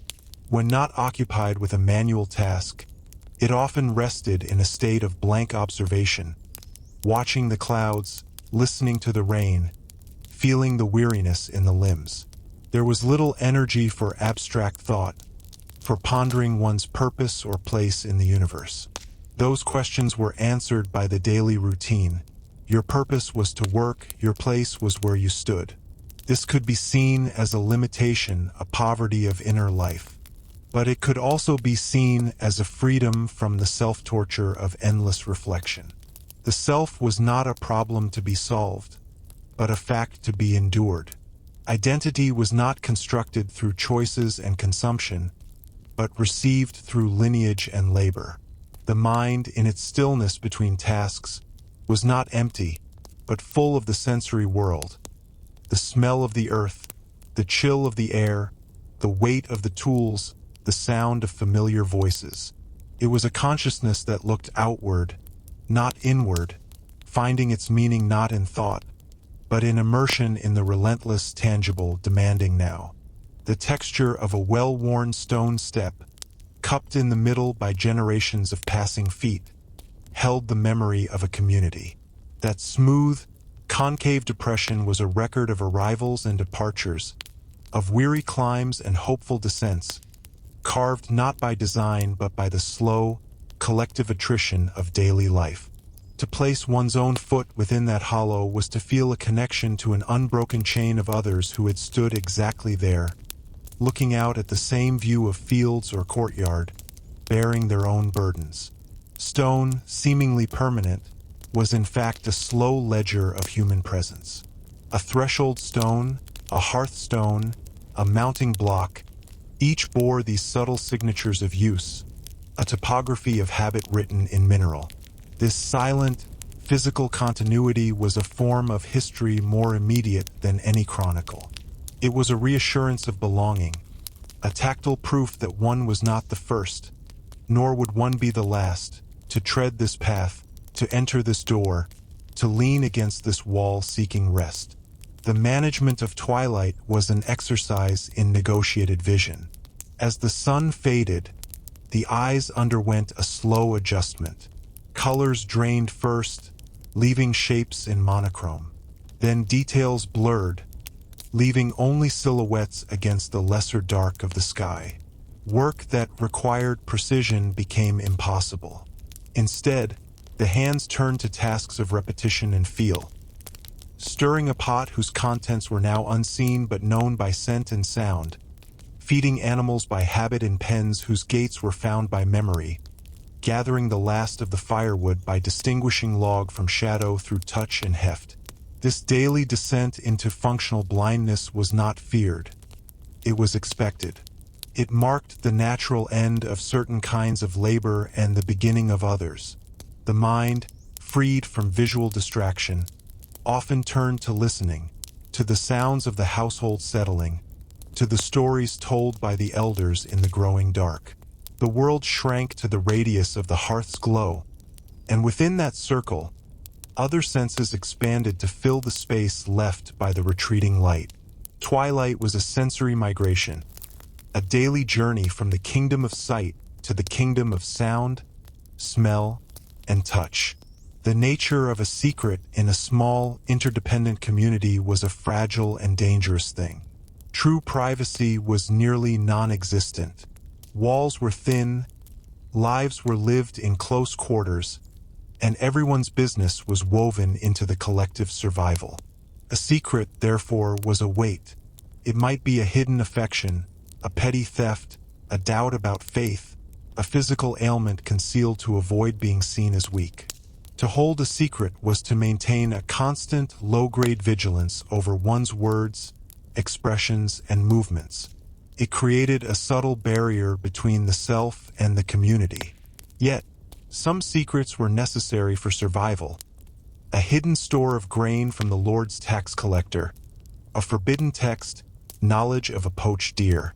These secrets bound conspirators together in a pact of mutual vulnerability. A revealed secret could mean social ruin, punishment, or exile. This pressure valve of secrecy and revelation shaped social dynamics, creating undercurrents of tension, loyalty, and betrayal beneath the surface of communal cooperation. The truth was a communal property. A secret was a private hoard, and like any hoard, it could protect or poison its keeper. The experience of seasonal change in the body was profound and direct. In spring, after a winter of cramped inactivity and poor diet, the body felt brittle, stiff. The first days of real labor in the fields were agony, muscles protesting, lungs burning. But as the weeks passed, a transformation occurred. The stiffness melted into a lean, hardened strength. The body became an instrument of planting, weeding, tending. Summer brought a different physique. A deep, permanent tan on exposed skin, muscles defined not for show but for use, a tolerance for heat and long hours of sunlight. Autumn was the peak of physical capacity, the body honed by months of work, ready for the supreme exertion of the harvest. Then, with winter came a softening, a retreat. Muscle turned to fat for insulation, movements became slower, conserving energy. The body was not a static entity but a seasonal organism, its form and capacity waxing and waning with the agricultural year. One did not have a body. One inhabited a body that was in constant, direct dialogue with the turning earth, a physical manifestation of the seasonal wheel. The perception of written words, for the illiterate majority, was one of mystical power and exclusion. Writing was not communication. It was incantation. It existed on church walls, in the priest's Bible, on legal deeds and proclamations. Its meaning was locked away, accessible only to the few, the clergy, the nobility, the rare merchant. A written document could strip you of your land, assign your taxes, or condemn you to death, and you could not read its arguments. This gave written words an aura of absolute, unassailable authority. The scratch of a quill was the sound of fate being recorded. For those who could not decipher them, letters were magical symbols, potent and slightly terrifying. The ability to read was a form of sorcery that granted access to a hidden layer of reality. This created a profound cultural divide, not just of class but of cognitive universe. The literate lived in a world of recorded precedent and abstract law.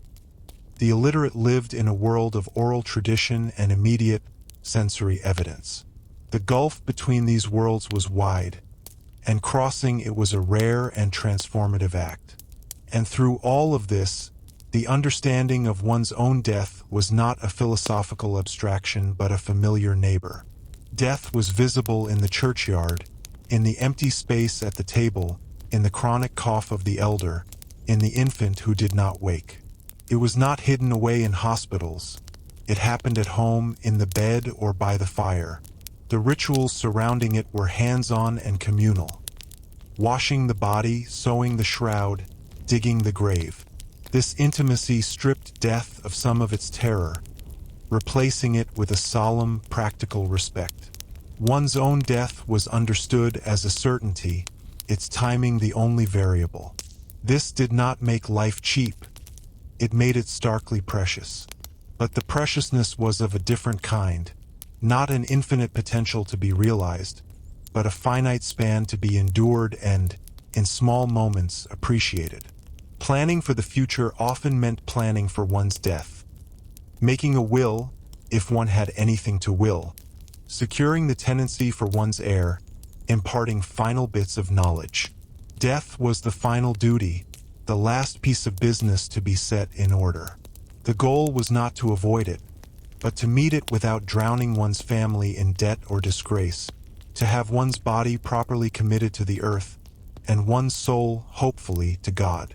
It was the last transaction in an economy of obligation, the closing of a ledger that had been running since birth, its final entry written not in ink, but in the memory of those who remained, and the slowly fading hollow in the well-worn stone step. The sensation of rain on a thatched roof was a complex, layered sound. The initial drops were absorbed with a soft, muffled thump as the dry reeds drank. As the rain steadied, it became a consistent, soothing hiss, a white noise that could drown out other sounds and create a sense of insulated security within the walls. A heavy downpour produced a louder, more urgent drumming, and one would watch for dark spots appearing on the interior ceiling, signs of a leak that needed later patching. This auditory experience was a direct report on the health of one's shelter. There was no abstraction of pipes and gutters. The roof either shed water or it didn't, and the sound told you which it was doing. To lie in bed listening to rain on thatch was to listen to the house performing its primary function, a lullaby of practical utility. It was a sound that meant you were dry, for now, and that the earth was receiving the drink it needed, a duality of immediate comfort and long-term necessity. The management of a single candle's flame was a study in microeconomics. The wick had to be trimmed just so to prevent smoking.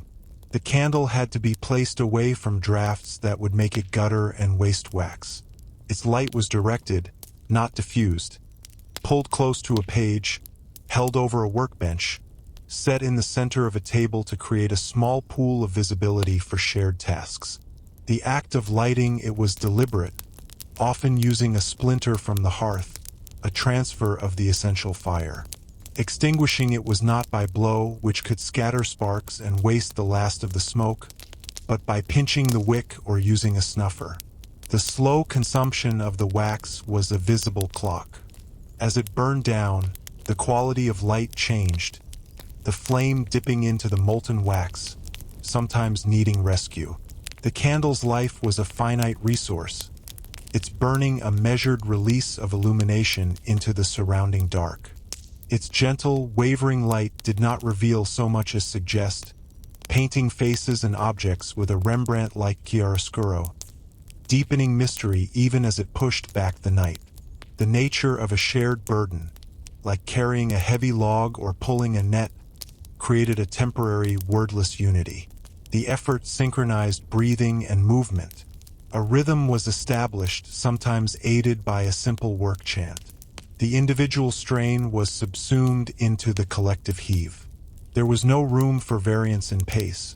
You matched the others or you caused the effort to fail.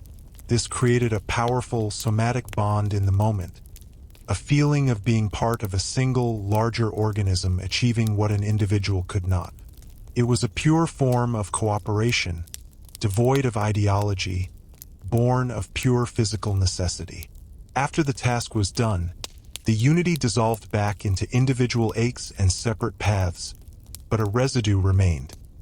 A shared memory in the muscles, a knowledge of that person's strength and reliability. These episodes of merged effort were the glue of communal life, proving through action the value of the group over the solitary self. They were sermons in kinetics, teaching that survival was a plural verb. The perception of a stranger was an event that sent subtle ripples through the local ecology. Their clothing, its cut and cleanliness, spoke of their origin and status. Their accent placed them within a geography of dialect. The way they moved, what they carried, the questions they asked, all were scrutinized with intense, discreet interest. A stranger represented the outside world, a bearer of news, of potential threat, of rare goods, or of unsettling ideas.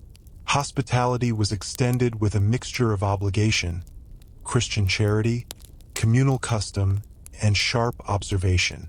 The stranger ate at your table and you learned what you could. Their departure left a residue of gossip and speculation that could last for days.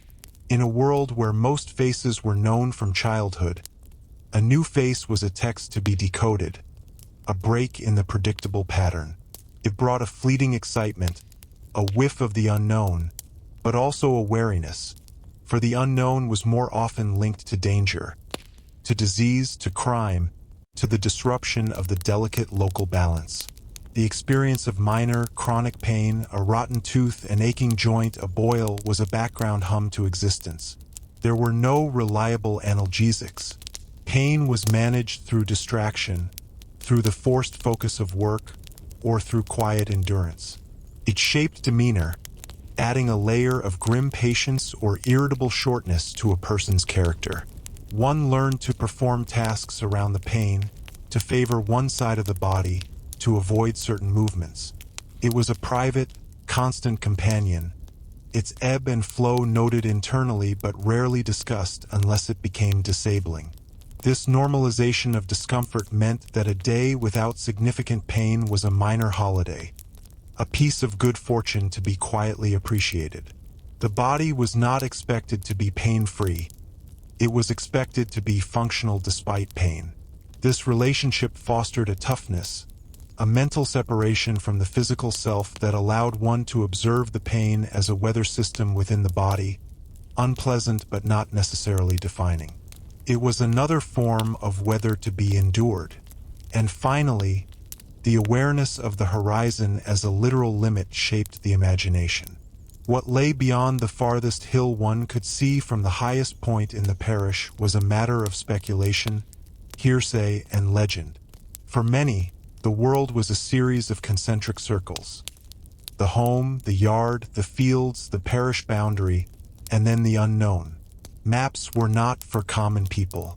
Knowledge of the wider world came filtered through travelers' tales, which blended fact and fiction seamlessly.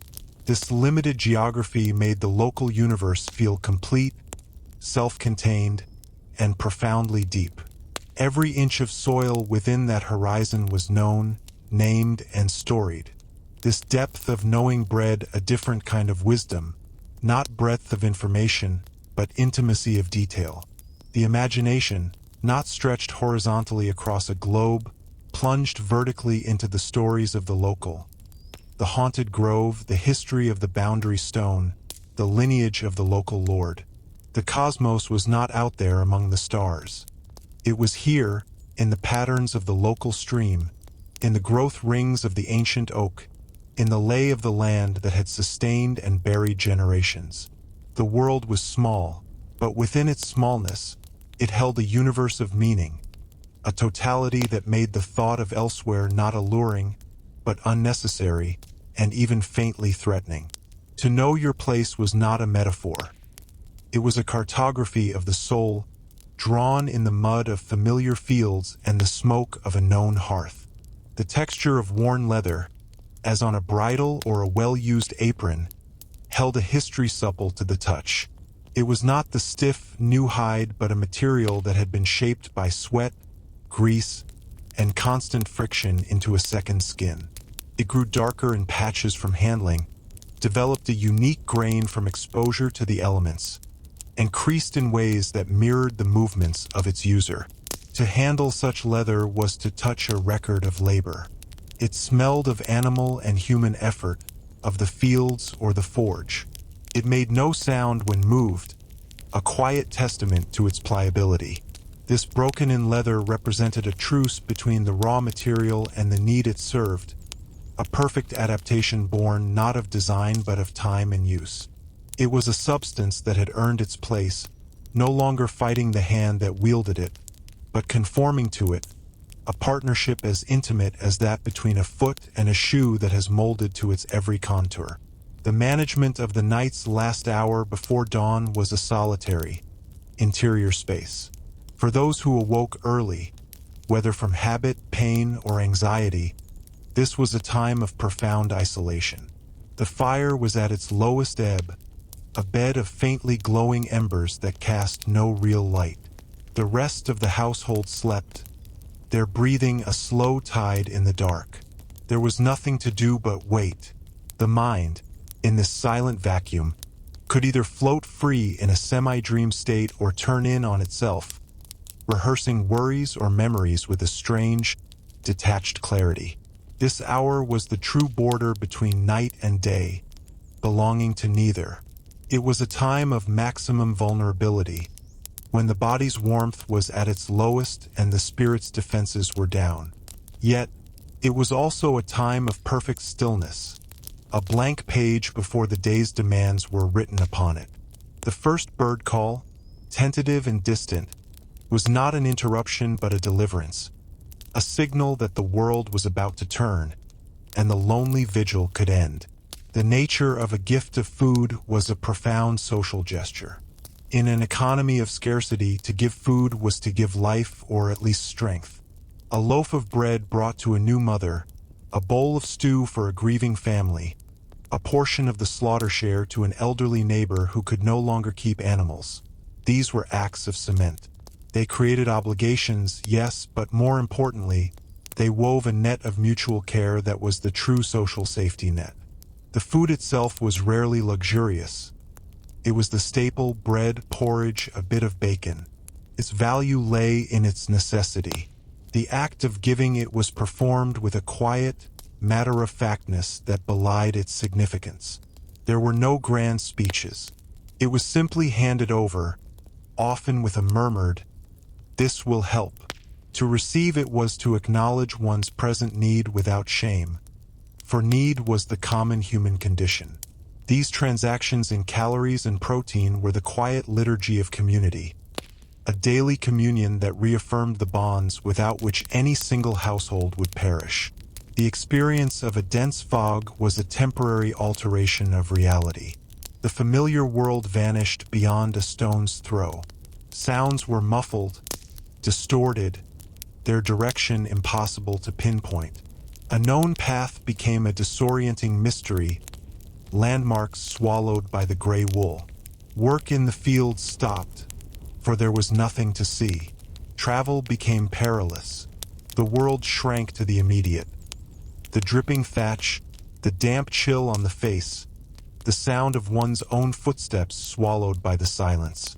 Fog created a forced pause, an imprisonment in the immediate. It was a time for indoor tasks, for waiting.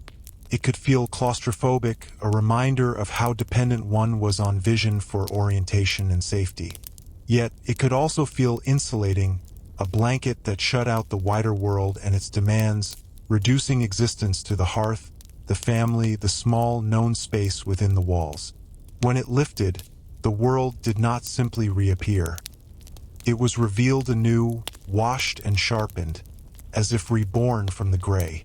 The perception of one's own voice in a quiet landscape was a self-conscious act. In the vast silence of an empty field or a deep wood, to speak aloud was to assert a human presence against the non-human quiet.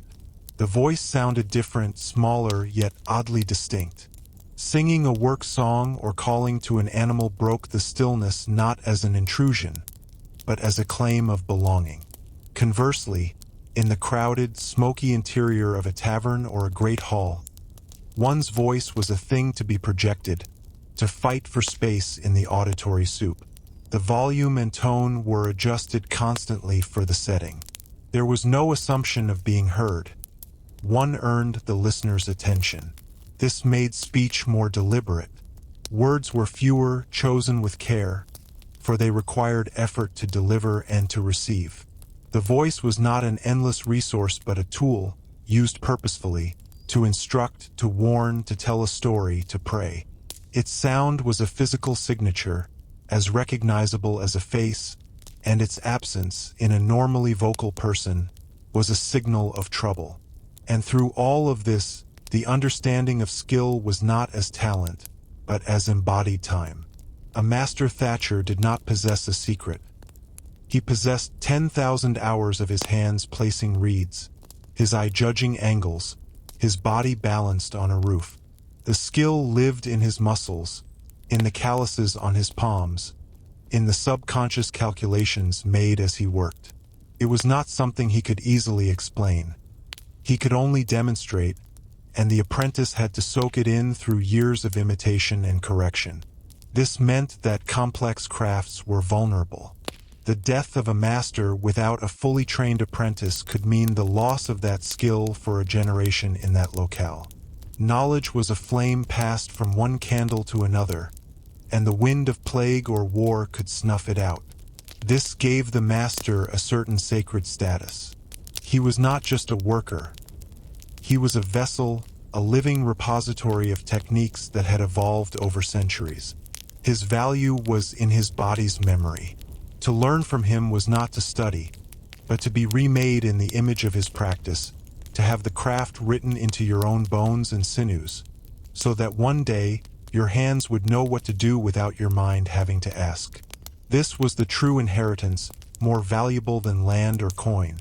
The silent knowledge in the hands, the quiet confidence of a body that knows its trade, a slow, hard-won wisdom that was the opposite of thought, and the bedrock of a world built not on ideas, but on made things. The texture of a well-used dirt floor was a record of domestic life. It was not inert, but a surface that responded to moisture, pressure, and time.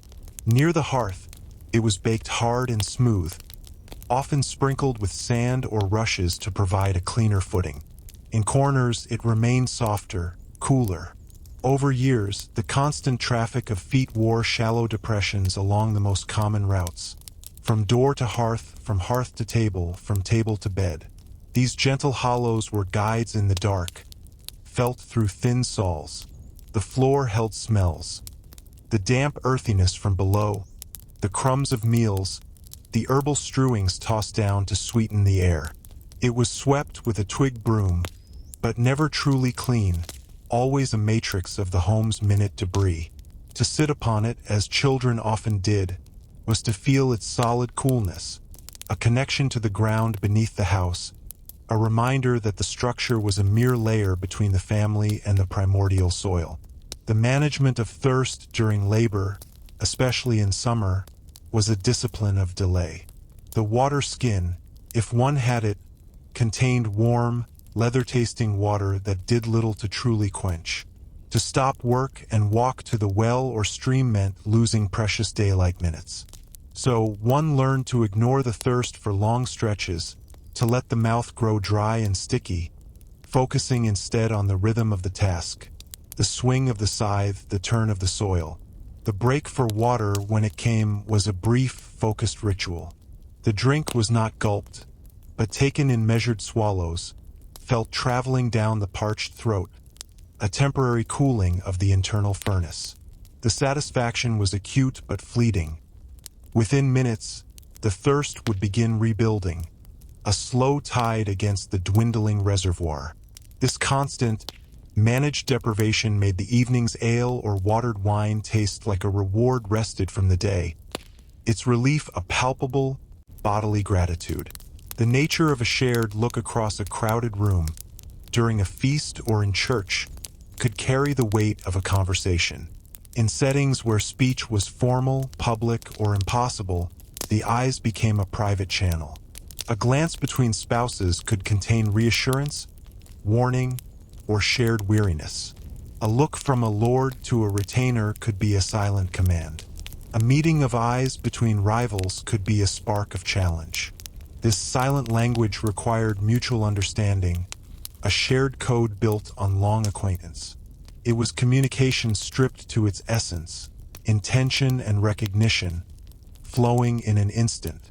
In a life where so much was spoken plainly about practical matters, these wordless exchanges held the nuance, the subtext, the unspoken alliances and tensions that structured the human landscape beneath the surface of words.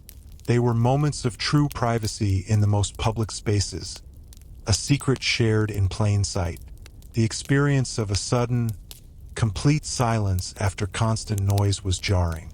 When the mill wheel stopped, or the blacksmith finished for the day, the absence of their familiar sound created a void. The quiet that rushed in felt thicker, heavier. It could be disorienting, like the loss of a background hum one hadn't consciously noted. This was most profound at night, when the last sounds of settlement died away. The transition from the diurnal noise of life to the profound quiet of the sleeping village was a sensory threshold. In that silence, small sounds became monumental. The scuttle of a beetle across the floor, the settling of the ashes in the hearth, the own oddly loud beat of one's heart. This nightly immersion in deep quiet was not chosen. It was inevitable. It forced a kind of auditory introspection, a turning inward because there was nothing left outside to listen to. For the sleepless, it could make the mind's own noises, worries, memories, imagined sounds, seem deafeningly loud. The perception of a tool's failure was a moment of pure, focused crisis. When a plowshare snapped on a hidden stone, when an axe handle splintered in mid-swing, when a pot cracked over the fire, time did not slow so much as fracture. The immediate task was rendered impossible. The broken object lay there, a mute accusation of flawed material, poor maintenance, or brute misfortune. The cost, in time to repair or replace in lost labor, flashed through the mind instantly. There was no backup, no easy replacement. Repair meant a trip to the craftsman, a bargain, a wait, or it meant a makeshift fix that would never be as good. This moment of fracture was a small confrontation with entropy, a reminder of the fragility of the systems that sustained life. The frustration was deep, visceral, and immediately practical. After the moment of shock came the grim assessment, the calculation of setback. The broken tool was not just an object.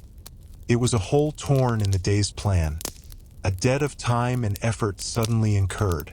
And finally, the awareness of the body as a landscape of familiar pain was a form of self-knowledge. One did not have a headache. One had the headache that always came after straining the eyes on fine work. One did not have a sore back. One had the old injury from the harvest 3 years past, which acted up before a storm. These pains were not anonymous symptoms but old acquaintances, each with its own history, triggers, and character. They were mapped internally, their territories known. Management was not about cure, but about negotiation. Avoiding certain movements, favoring one side, applying a familiar poultice, or simply enduring until it passed. This intimate cartography of discomfort shaped identity. You were the woman with the stiff knee, the man with the weak shoulder. It dictated your pace, your capabilities, your value in certain tasks. This somatic self was the truest self, the one that woke you at night with its complaints, that moved through the world with its particular set of grooves and limitations. It was a self built not from aspirations, but from accumulated encounters with gravity, strain, and time. A chronicle written in aches, a biography of labor inscribed upon the flesh, to be read by no one but the inhabitant, who knew its every chapter by heart. The sensation of wind through an open doorway carried more than air. It brought the scent of the world outside into the still, smoky interior. The damp green of recent rain, the dry dust of the path, the distant tang of a wood fire from a neighbor's hearth. In summer, it was a welcome relief, a moving current that briefly thinned the stifling heat. In winter, it was an invader to be blocked with a curtain or a hastily closed door, its cold edge slicing through the room's accumulated warmth. The door itself, often ill-fitting, sang on its hinges in a strong wind, a specific note that became part of the house's voice. To sit in the doorway was to occupy a threshold between spheres, the controlled, fire-warmed domain of the home and the vast, untamed domain of weather and chance. It was a place for watching, for waiting, for feeling the world's breath on your skin without being fully in its grasp. The management of a single nail was an exercise in conservation. Iron was valuable. A bent nail would be straightened, a rusty one cleaned, a pulled one saved for future use. To waste a nail was profligate. Driving one required a careful eye and a sure strike. A miss could bend it, ruining it and marring the wood. In construction, nails were used sparingly, with joinery and wooden pegs doing much of the work. A chest or door held together with many nails spoke of wealth or hasty work. The presence of a nail in a household's possession was a small piece of security, a potential for repair, for assembly, for hanging. Its simple, functional form belied its importance. It was a point of connection, a tiny metal bridge holding the wooden world together. The act of hammering one home was a satisfying punctuation, a definitive fixing of one thing to another in a world where so much felt temporary and loose. The nature of laughter in a world of hardship was a sharp, precious sound. It was not the continuous background chuckle of entertainment, but an eruption. It burst forth at moments of shared absurdity, at a well-told joke that circled for days before reaching its punchline, at the slapstick misfortune of a friend, so long as it was not truly grave. It was often loud, unrefined, a physical release of tension. In the tavern, it could be a roaring wave. By the hearth, it was a softer, family rumble. It served as a temporary pressure valve for the collective strain of existence. After it faded, the quiet that followed felt different, lighter, momentarily stripped of its weight. Laughter was a reaffirmation of community, a proof that the spirit could still spark even when the body was weary. It was a currency of camaraderie, exchanged freely but not cheaply, for it required a moment of genuine connection or surprise to mint. It left no tangible trace, but its echo warmed the memory long after, a glowing ember in the mind's hearth. The experience of being truly clean was a rare and noteworthy event.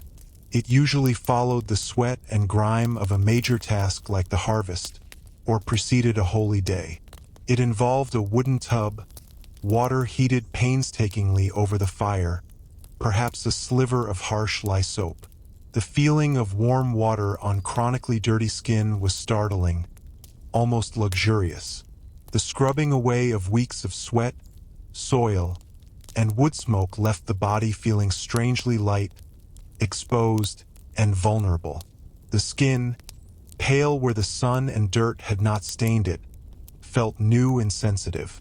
Clean clothes, donned afterward, had a rough, crisp feel against the fresh skin.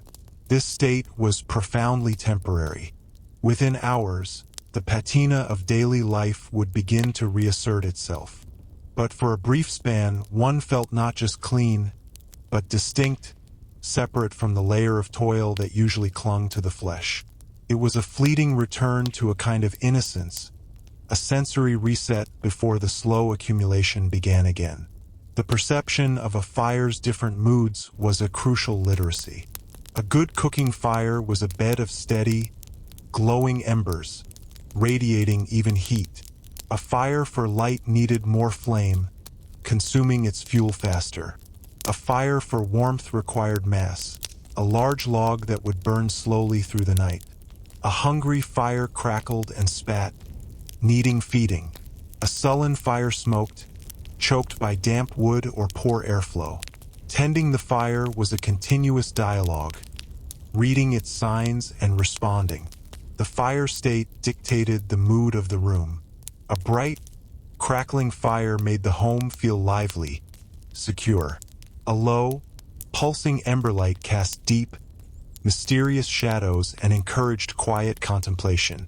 A dying fire meant creeping cold and the impending darkness. The fire was a living heart at the center of the home, and its rhythms became the rhythms of those who lived around it. To understand fire was to understand comfort, safety, and the fragile boundary between a habitable world and a cold, dark void. And through all of this, the understanding of one's own name was tied not to individuality, but to place and relation. You were John at Ford, John who lived by the ford, or Marjorie Cooper's son, or Allison from the West Field.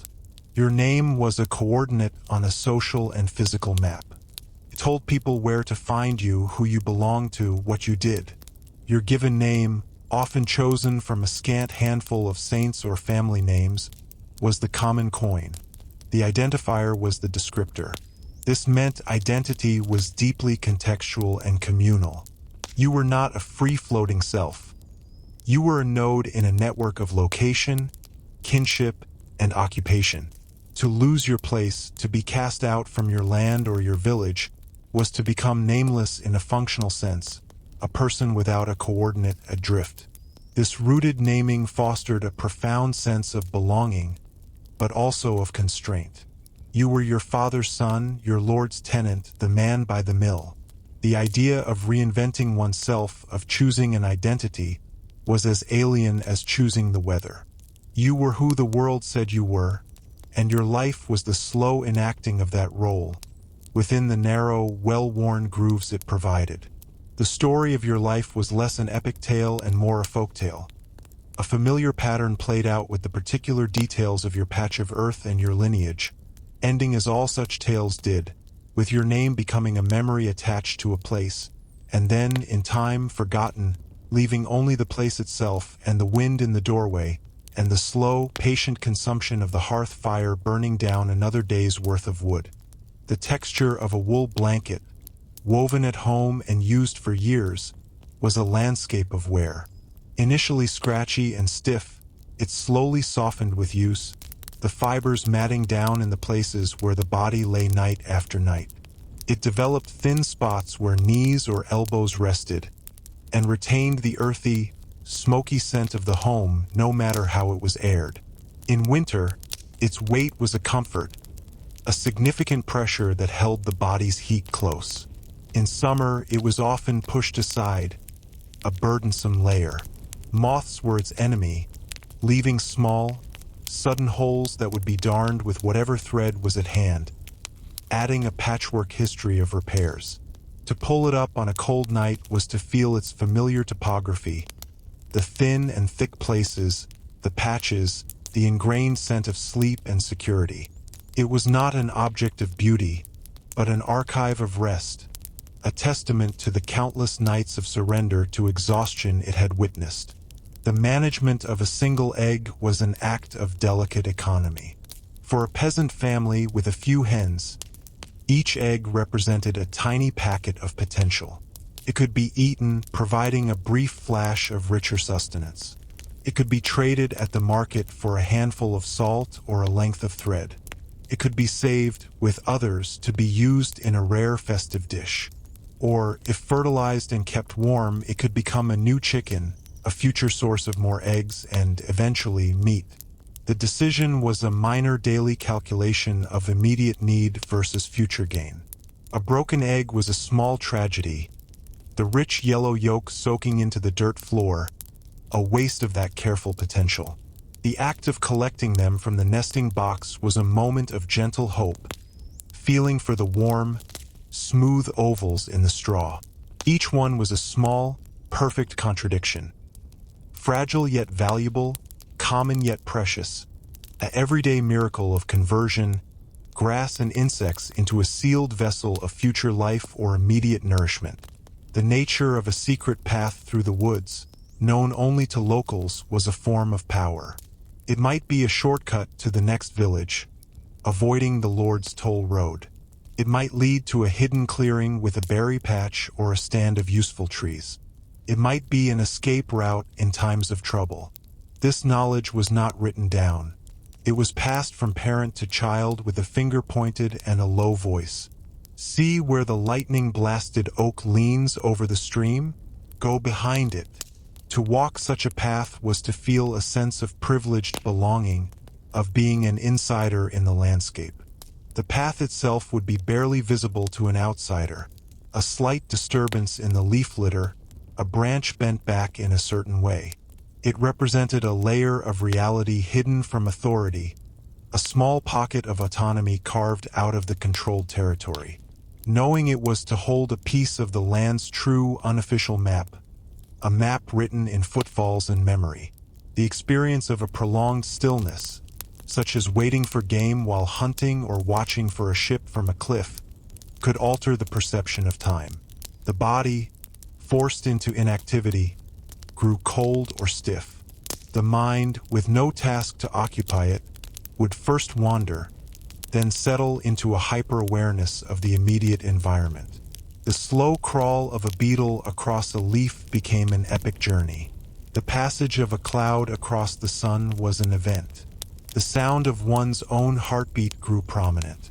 This enforced stillness was a form of meditation, but not a chosen one. It was a byproduct of necessity. In it, the small scale of the world expanded. A square foot of forest floor became a universe of moss, insect, soil, and root.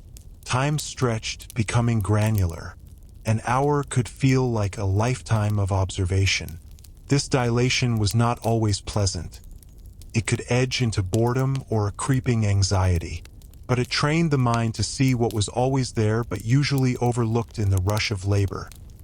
The immense, slow, detailed life of the non-human world, operating on a timescale far removed from human urgency. The perception of a stranger's accent was an immediate marker of distance and difference. In a time of limited travel, dialects changed every 20 miles. The way a person shaped their vowels, their unique slang, the rhythm of their speech, all placed them on a mental map. A broad, unfamiliar accent could signify someone from over the hills, from the coast, from the next county. It made them simultaneously intriguing and untrustworthy. They spoke the same language, but the music was foreign. Communication required more effort, a leaning in, a careful parsing of words. Misunderstandings were likely. That accent clung to them, an auditory banner of their otherness. It could be a source of suspicion. Are they spies? Outlaws? Or of fascination? What news from those far places? But it always erected a subtle barrier. In a world where community was built on shared understanding, a different way of speaking was a constant low-grade reminder that this person was not from here, and their loyalties, their knowledge, their very frame of reference were fundamentally different. And through all of this, the awareness of one's own death was not a distant prospect, but a familiar piece of the landscape, like a distant mountain scene from the field. It was there on the horizon, unmoving. You saw it in the churchyard. You felt it in the winter's chill that could turn a cough into a death rattle. You knew it in the aching weariness that promised one day the body would simply refuse to rise. This knowledge did not lead to a frantic seizing of the day in a modern sense. Instead, it cultivated a profound focus on the duties of the present. If death could come with the next fever, then the most important thing was to ensure your family was provisioned, your debts settled, your soul as right with God as you could make it. Procrastination was not an option for essential tasks. Legacy was not in grand monuments, but in the strength of your children, the sturdiness of the roof you built, the reputation you left as a reliable pair of hands. Your life was a stitch in a tapestry.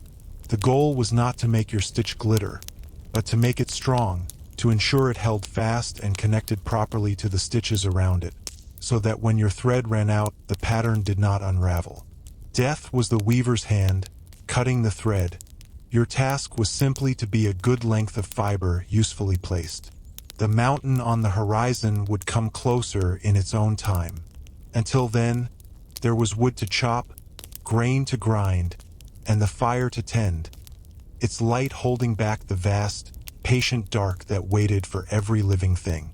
The texture of rain on one's face while working was a sensation that could not be avoided.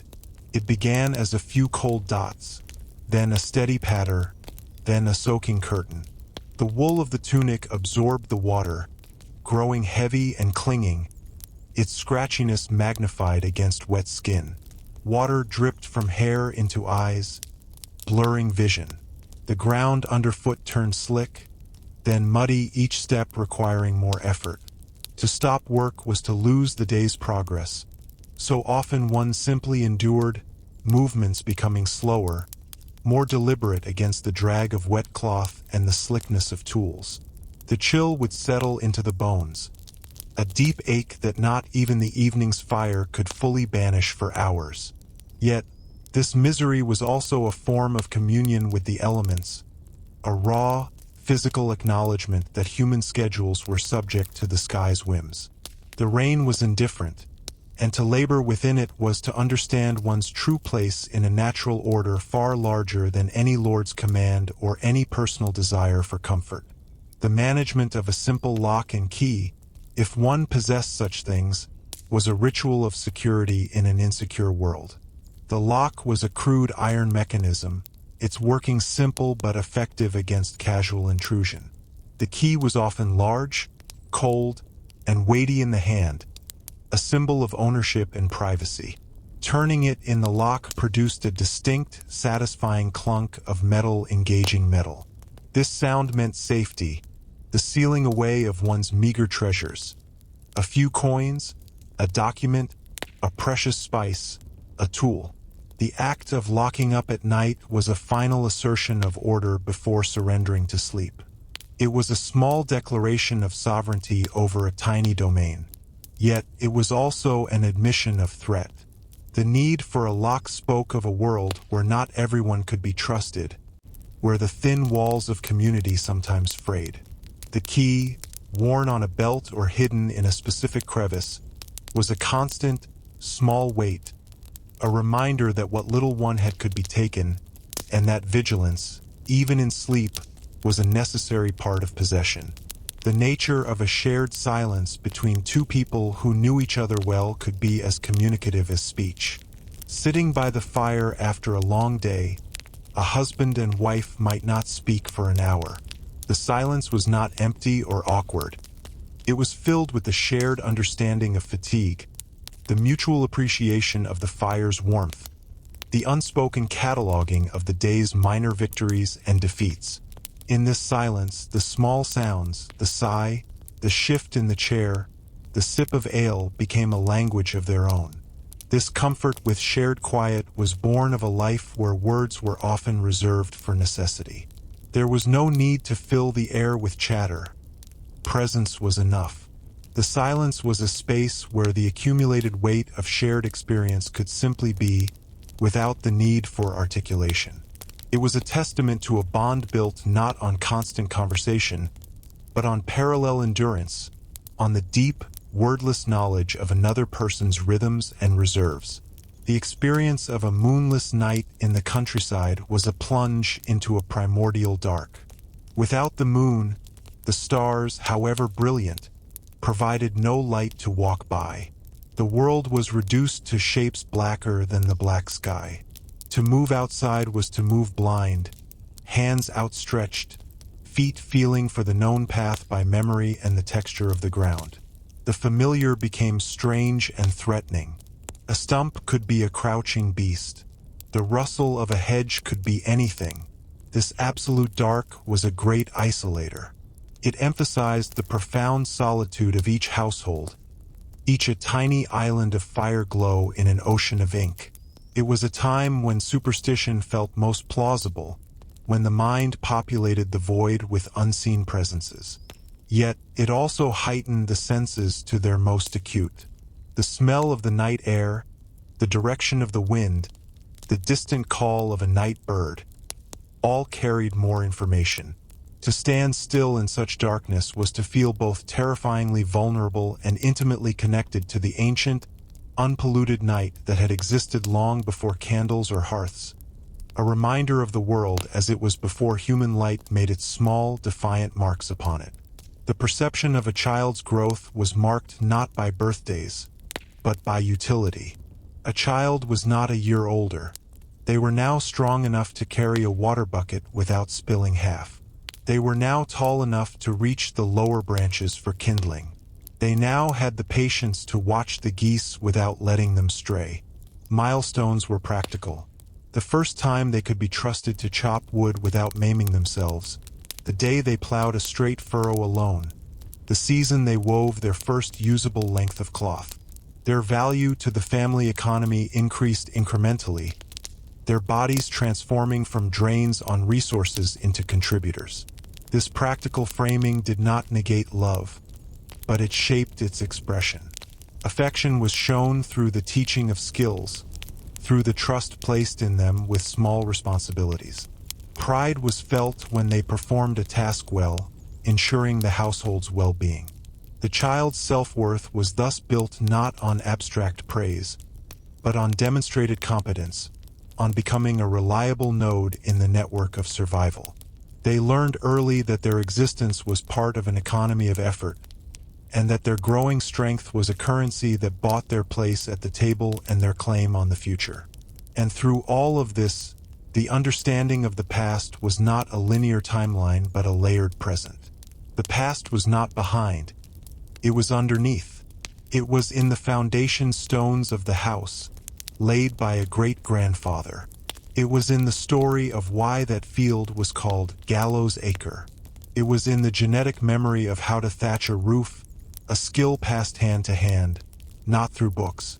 The past lived in customs, in sayings, in the stubborn way a certain family always did a certain task. History was not studied. It was inhaled with the dust of the road, tasted in the family recipe for ale, felt in the groove worn in the stone step. This made change glacial. Innovation was suspect because it represented a break with this deep, embodied past. Why do it a new way when the old way had kept people alive?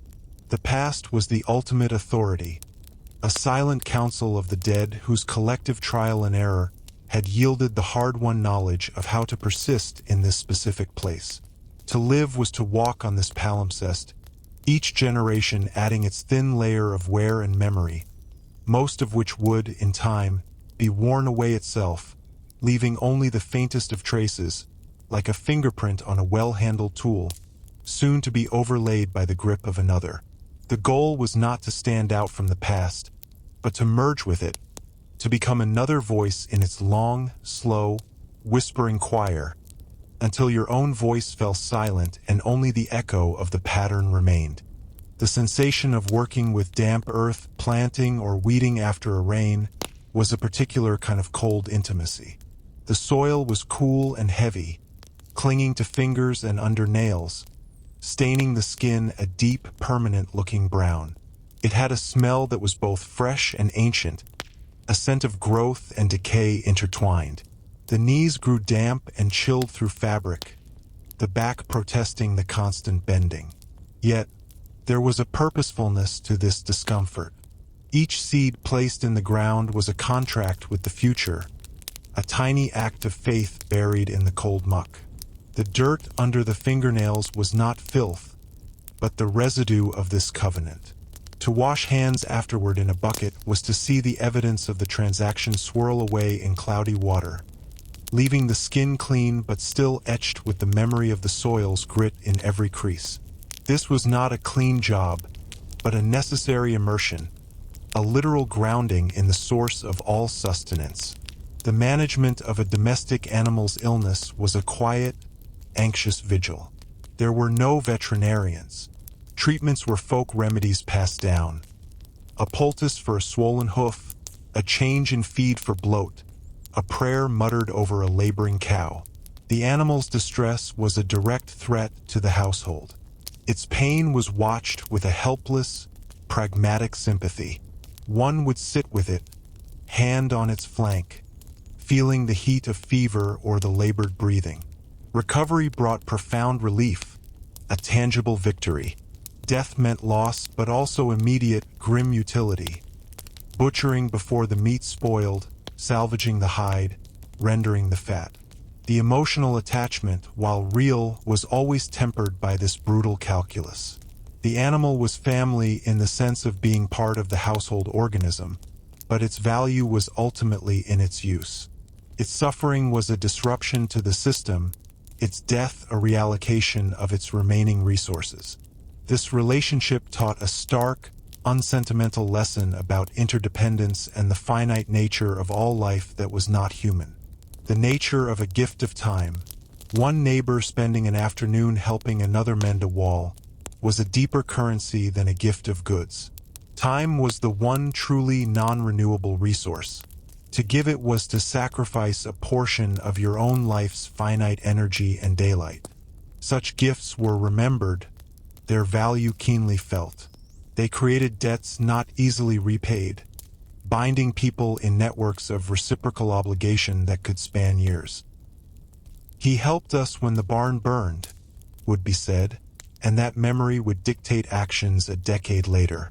This economy of time fostered a society where social capital was built not on wealth, but on reliability and the willingness to expend one's own bodily effort for another.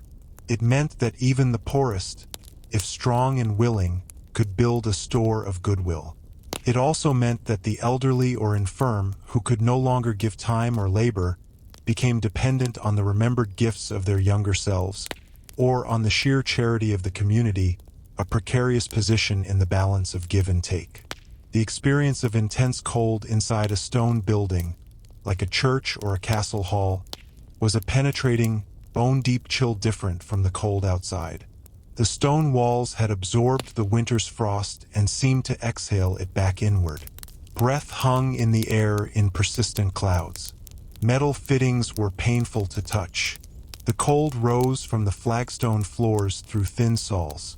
To sit through a long church service was an exercise in enduring the static, seeping cold, the mind struggling to focus on the priest's words while the body trembled involuntarily. Movement was restricted by heavy clothing, yet staying still meant the cold would settle deeper. This kind of cold was a great equalizer. Rich and poor alike felt it in the stone spaces of power and worship. It made such spaces feel awe-inspiring not just through grandeur, but through a physical, discomforting majesty. The echoing chant of monks or the pronouncements of a lord were underscored by this tangible, shared suffering, a reminder of mortality and the smallness of human presence within vast, cold, enduring structures. The perception of one's own reflection was a rare and fragmented event. Still water in a bucket might show a wavering, broken image. A polished piece of metal, if owned, gave a distorted, ghostly glimpse. Most people went through life without ever seeing a clear, full representation of their own face as others saw it. Self-knowledge was therefore internal and kinesthetic, not visual. You knew your face by its feel, the ridge of the nose, the set of the jaw, the texture of the skin. You knew your form by its capabilities and its aches, not its outline. This meant identity was less tied to appearance and more to action and reputation. You were what you did and what people said of you, not how you looked in a glass. When you did catch an unexpected reflection, it could be a shock. The stranger in the water was yourself, older, harder, more worn than you felt inside. This disconnect between the internal sense of self and the external, rarely seen image fostered a kind of humility and perhaps a deeper focus on the substance of character over its surface. And through all of this, the understanding of sleep was not as a right, but as a stolen reward. It was the temporary cancellation of the body's debts. Fatigue was the daily interest on the loan of existence, paid in labor. Sleep was the brief period where the ledger was closed. It was often fitful, interrupted by cold, by pain, by a child's cry, by the need to stoke the fire. Dreams were the mind's own labor, processing the day's residues of fear, desire, and mundane detail. To wake was to feel the weight of the loan once more, the body stiff, the mind reluctantly returning to the world of accounts. There was no concept of sleep hygiene. There was only collapse and resurgence. The quality of sleep was measured by whether one could rise and function, not by feeling rested. In this economy, a deep, unbroken night's sleep was a piece of profound luck, a treasure that left no physical trace but whose benefits were felt in a slightly lighter step, a clearer head for an hour or two after dawn. It was a gift from the body to itself, a fleeting armistice in the long war of endurance, a small, dark harbor in the relentless storm of daylight obligation.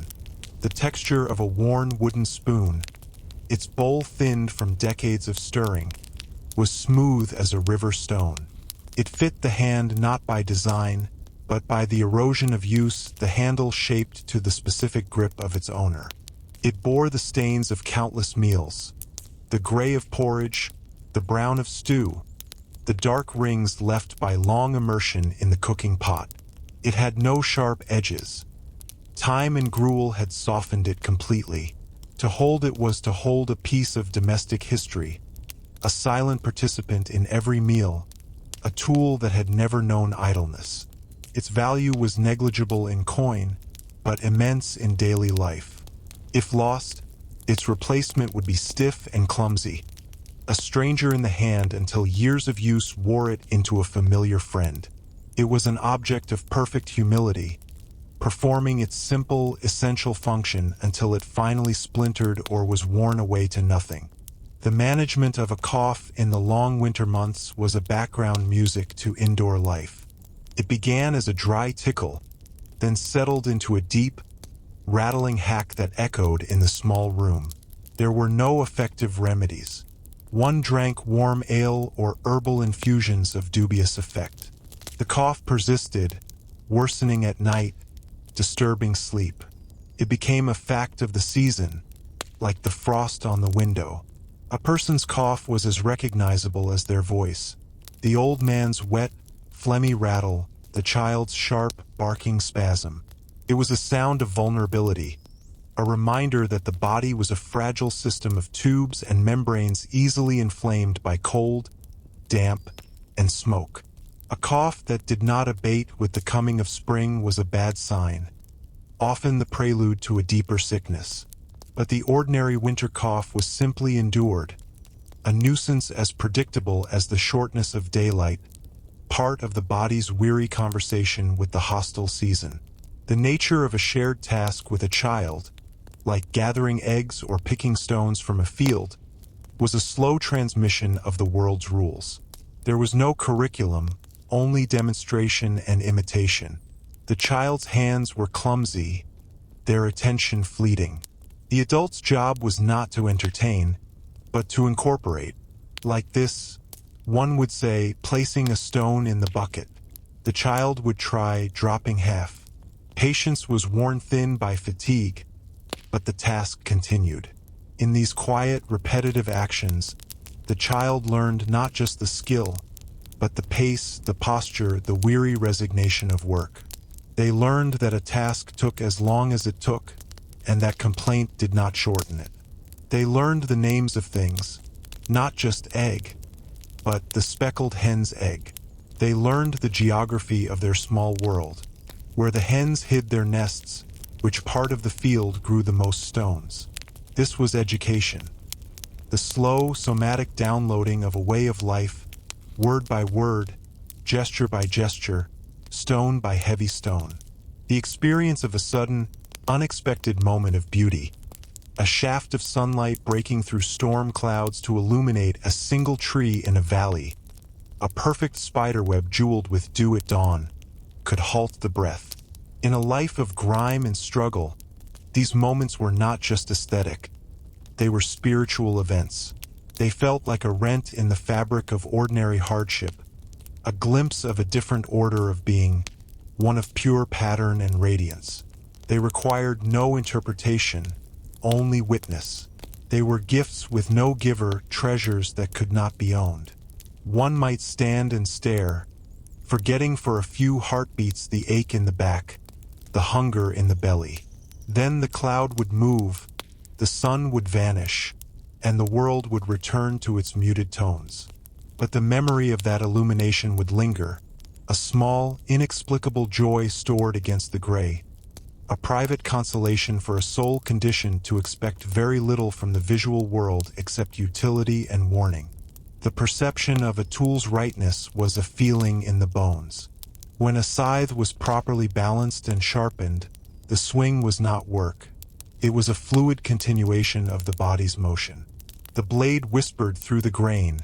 The posture remained unstrained. A well-hung door swung shut with a solid, satisfying thud, not a scrape or a bang. A perfectly tempered knife required no force. This rightness was the craftsman's true gift, the difference between a day of efficient labor and a day of grinding frustration. It was a silent quality apparent only in use. One did not praise the toolmaker with words so much as with the absence of curses. The right tool felt like an extension of the will, removing itself as a barrier between intention and action. In a world filled with obstacles, a tool that worked with you was a rare ally, a piece of the world that had been successfully bent to human purpose, and using it provided a small, profound satisfaction, a moment of harmony in the general discord.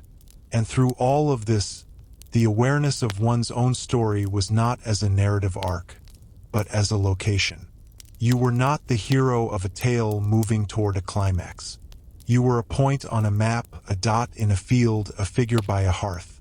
Your story was the sum of your relations, to the land you worked, to the family you fed, to the Lord you served, to the God you prayed to. Its significance was not in its unique events, but in its typicality. You were living the story of your father, and your child would live yours with minor variations of weather and health. This could be seen as a stifling lack of individuality, but it could also be a source of immense solace. You were not adrift. You were placed. Your joys and sorrows were not singular freaks of fate, but part of a pattern as old as the hills around you. Your death would not be the end of a story, but a changing of the guard at a very old post. The meaning of your life was not something you had to invent. It was given to you by your coordinates on the human map. Your task was not to find yourself, but to fulfill your role at that location, to tend your plot in the great, slow-growing garden of humanity, and then to return your borrowed substance to the soil, so that the location itself, the field, the hearth, the name, could persist, nourished by your brief tenure, ready for the next hands, the next generation of labor under the same turning sky. The texture of a stone wall, built without mortar, was a puzzle of pressure and balance. Each stone was chosen not for uniformity, but for how its unique shape locked against its neighbors. The wall's strength lay in this mutual tension, in the way weight and counterweight held the line against wind and sheep. To run a hand along it was to feel a cool, rough topography, damp in the crevices where moss found purchase. It was not a dead barrier, but a slow, settling entity, shifting slightly with frost heave in time, requiring occasional tending. A stone replaced here, a section rebuilt there. It represented hundreds of hours of collective labor, a testament to the clearing of fields and the need for boundary. It was a map of human intention imposed upon the land, but made from the land's own bones, a dialogue between need and geology that would long outlive its builders. The management of a lingering odor, like that of a tanning pit or a midden, was a fact of geography. One did not remove the smell. One navigated around it. The tannery was downwind of the village, its stench a known corridor to be crossed quickly when necessary. The communal midden had its place, and the wind's direction dictated one's path that day. Inside homes, smells layered and stewed. Old rushes, sweat, smoke, cooking. The concept of airing out a room was limited to opening the door on a rare, brisk day. People became nose-blind to their own environment, only noticing the absence of a familiar smell upon returning from elsewhere. Perfume, in the modern sense, did not exist. Scent came from the body, from work, from the natural world. A pleasant smell was a specific, transient gift. Baking bread, a flowering herb, the clean scent of rain on dry earth. It was noted, appreciated briefly, and then lost again in the general olfactory murk. The nature of a warning delivered without words was a skill of survival. A subtle shake of the head from across a room when a lord was in a foul temper. A pointed glance toward the woods where outlaws were rumored to be. A hand placed gently on a child's arm to still them before they stumbled into danger.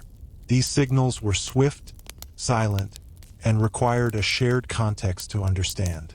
They were the communication of those with little power, a way to navigate hazards without drawing attention. This language of gesture and expression was rich and nuanced, born of lifetimes spent reading the moods of those in authority and the signs of a dangerous world.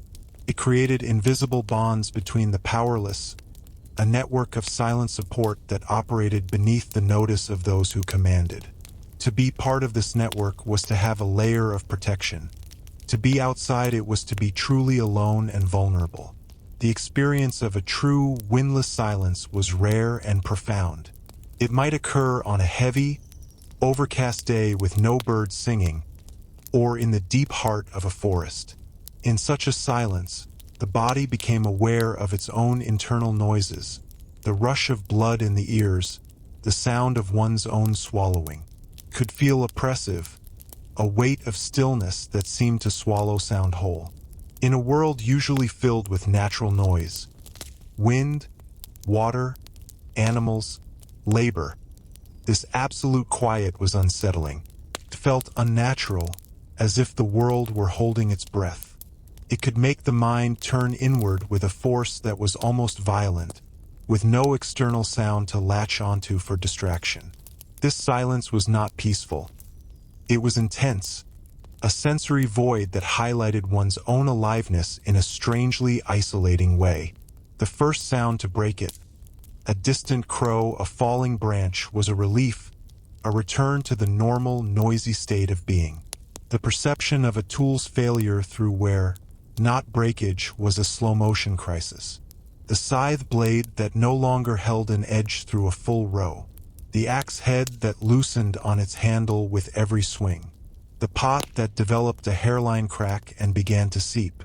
This was not a sudden event, but a creeping incompetence. The tool still functioned, but poorly, stealing efficiency and adding frustration to every use. The decision to repair or replace was a constant calculation. Could it be resharpened, rehafted, repatched? For how long? The degraded tool was a whisper of future expense or labor. Using it was a dialogue with its decline, a negotiation with its diminishing returns. It taught a lesson in entropy more subtle than catastrophic breakage, that everything is in a state of slow decay, and maintenance is merely a holding action against the inevitable surrender to uselessness. And through all of this, the understanding of one's own mind was as a tool for focusing on the external, not for exploring the internal. Introspection was a luxury of idle moments, which were few. The mind's primary job was to solve immediate, practical problems. How to lift that rock, where to find dry kindling, how to stretch the meal. When not thus engaged, it often lapsed into a kind of blank fatigue, a screensaver of half-formed images and bodily sensations. Deep, sustained thought about abstract concepts was the realm of priests and scholars, a different class of person. For the laborer, philosophy was embodied. The meaning of life was in the feeding of life. Purpose was found in the completion of the task, not in its contemplation. This could make the inner world seem shallow, but it was a shallowness born of necessity. The mind was a plowshare, meant to cut a furrow in the hard soil of the present, not to reflect on the sky. Its worth was in the straightness of the line it helped to guide, the depth of the cut, the ground it covered before the light failed. When it finally rested, it did not ponder its existence. It simply ceased, sinking into the dark, dreamless sleep of exhaustion, ready to be called again at dawn to the same necessary, unending work of turning the earth, day after day, until the earth finally turned and received it in return.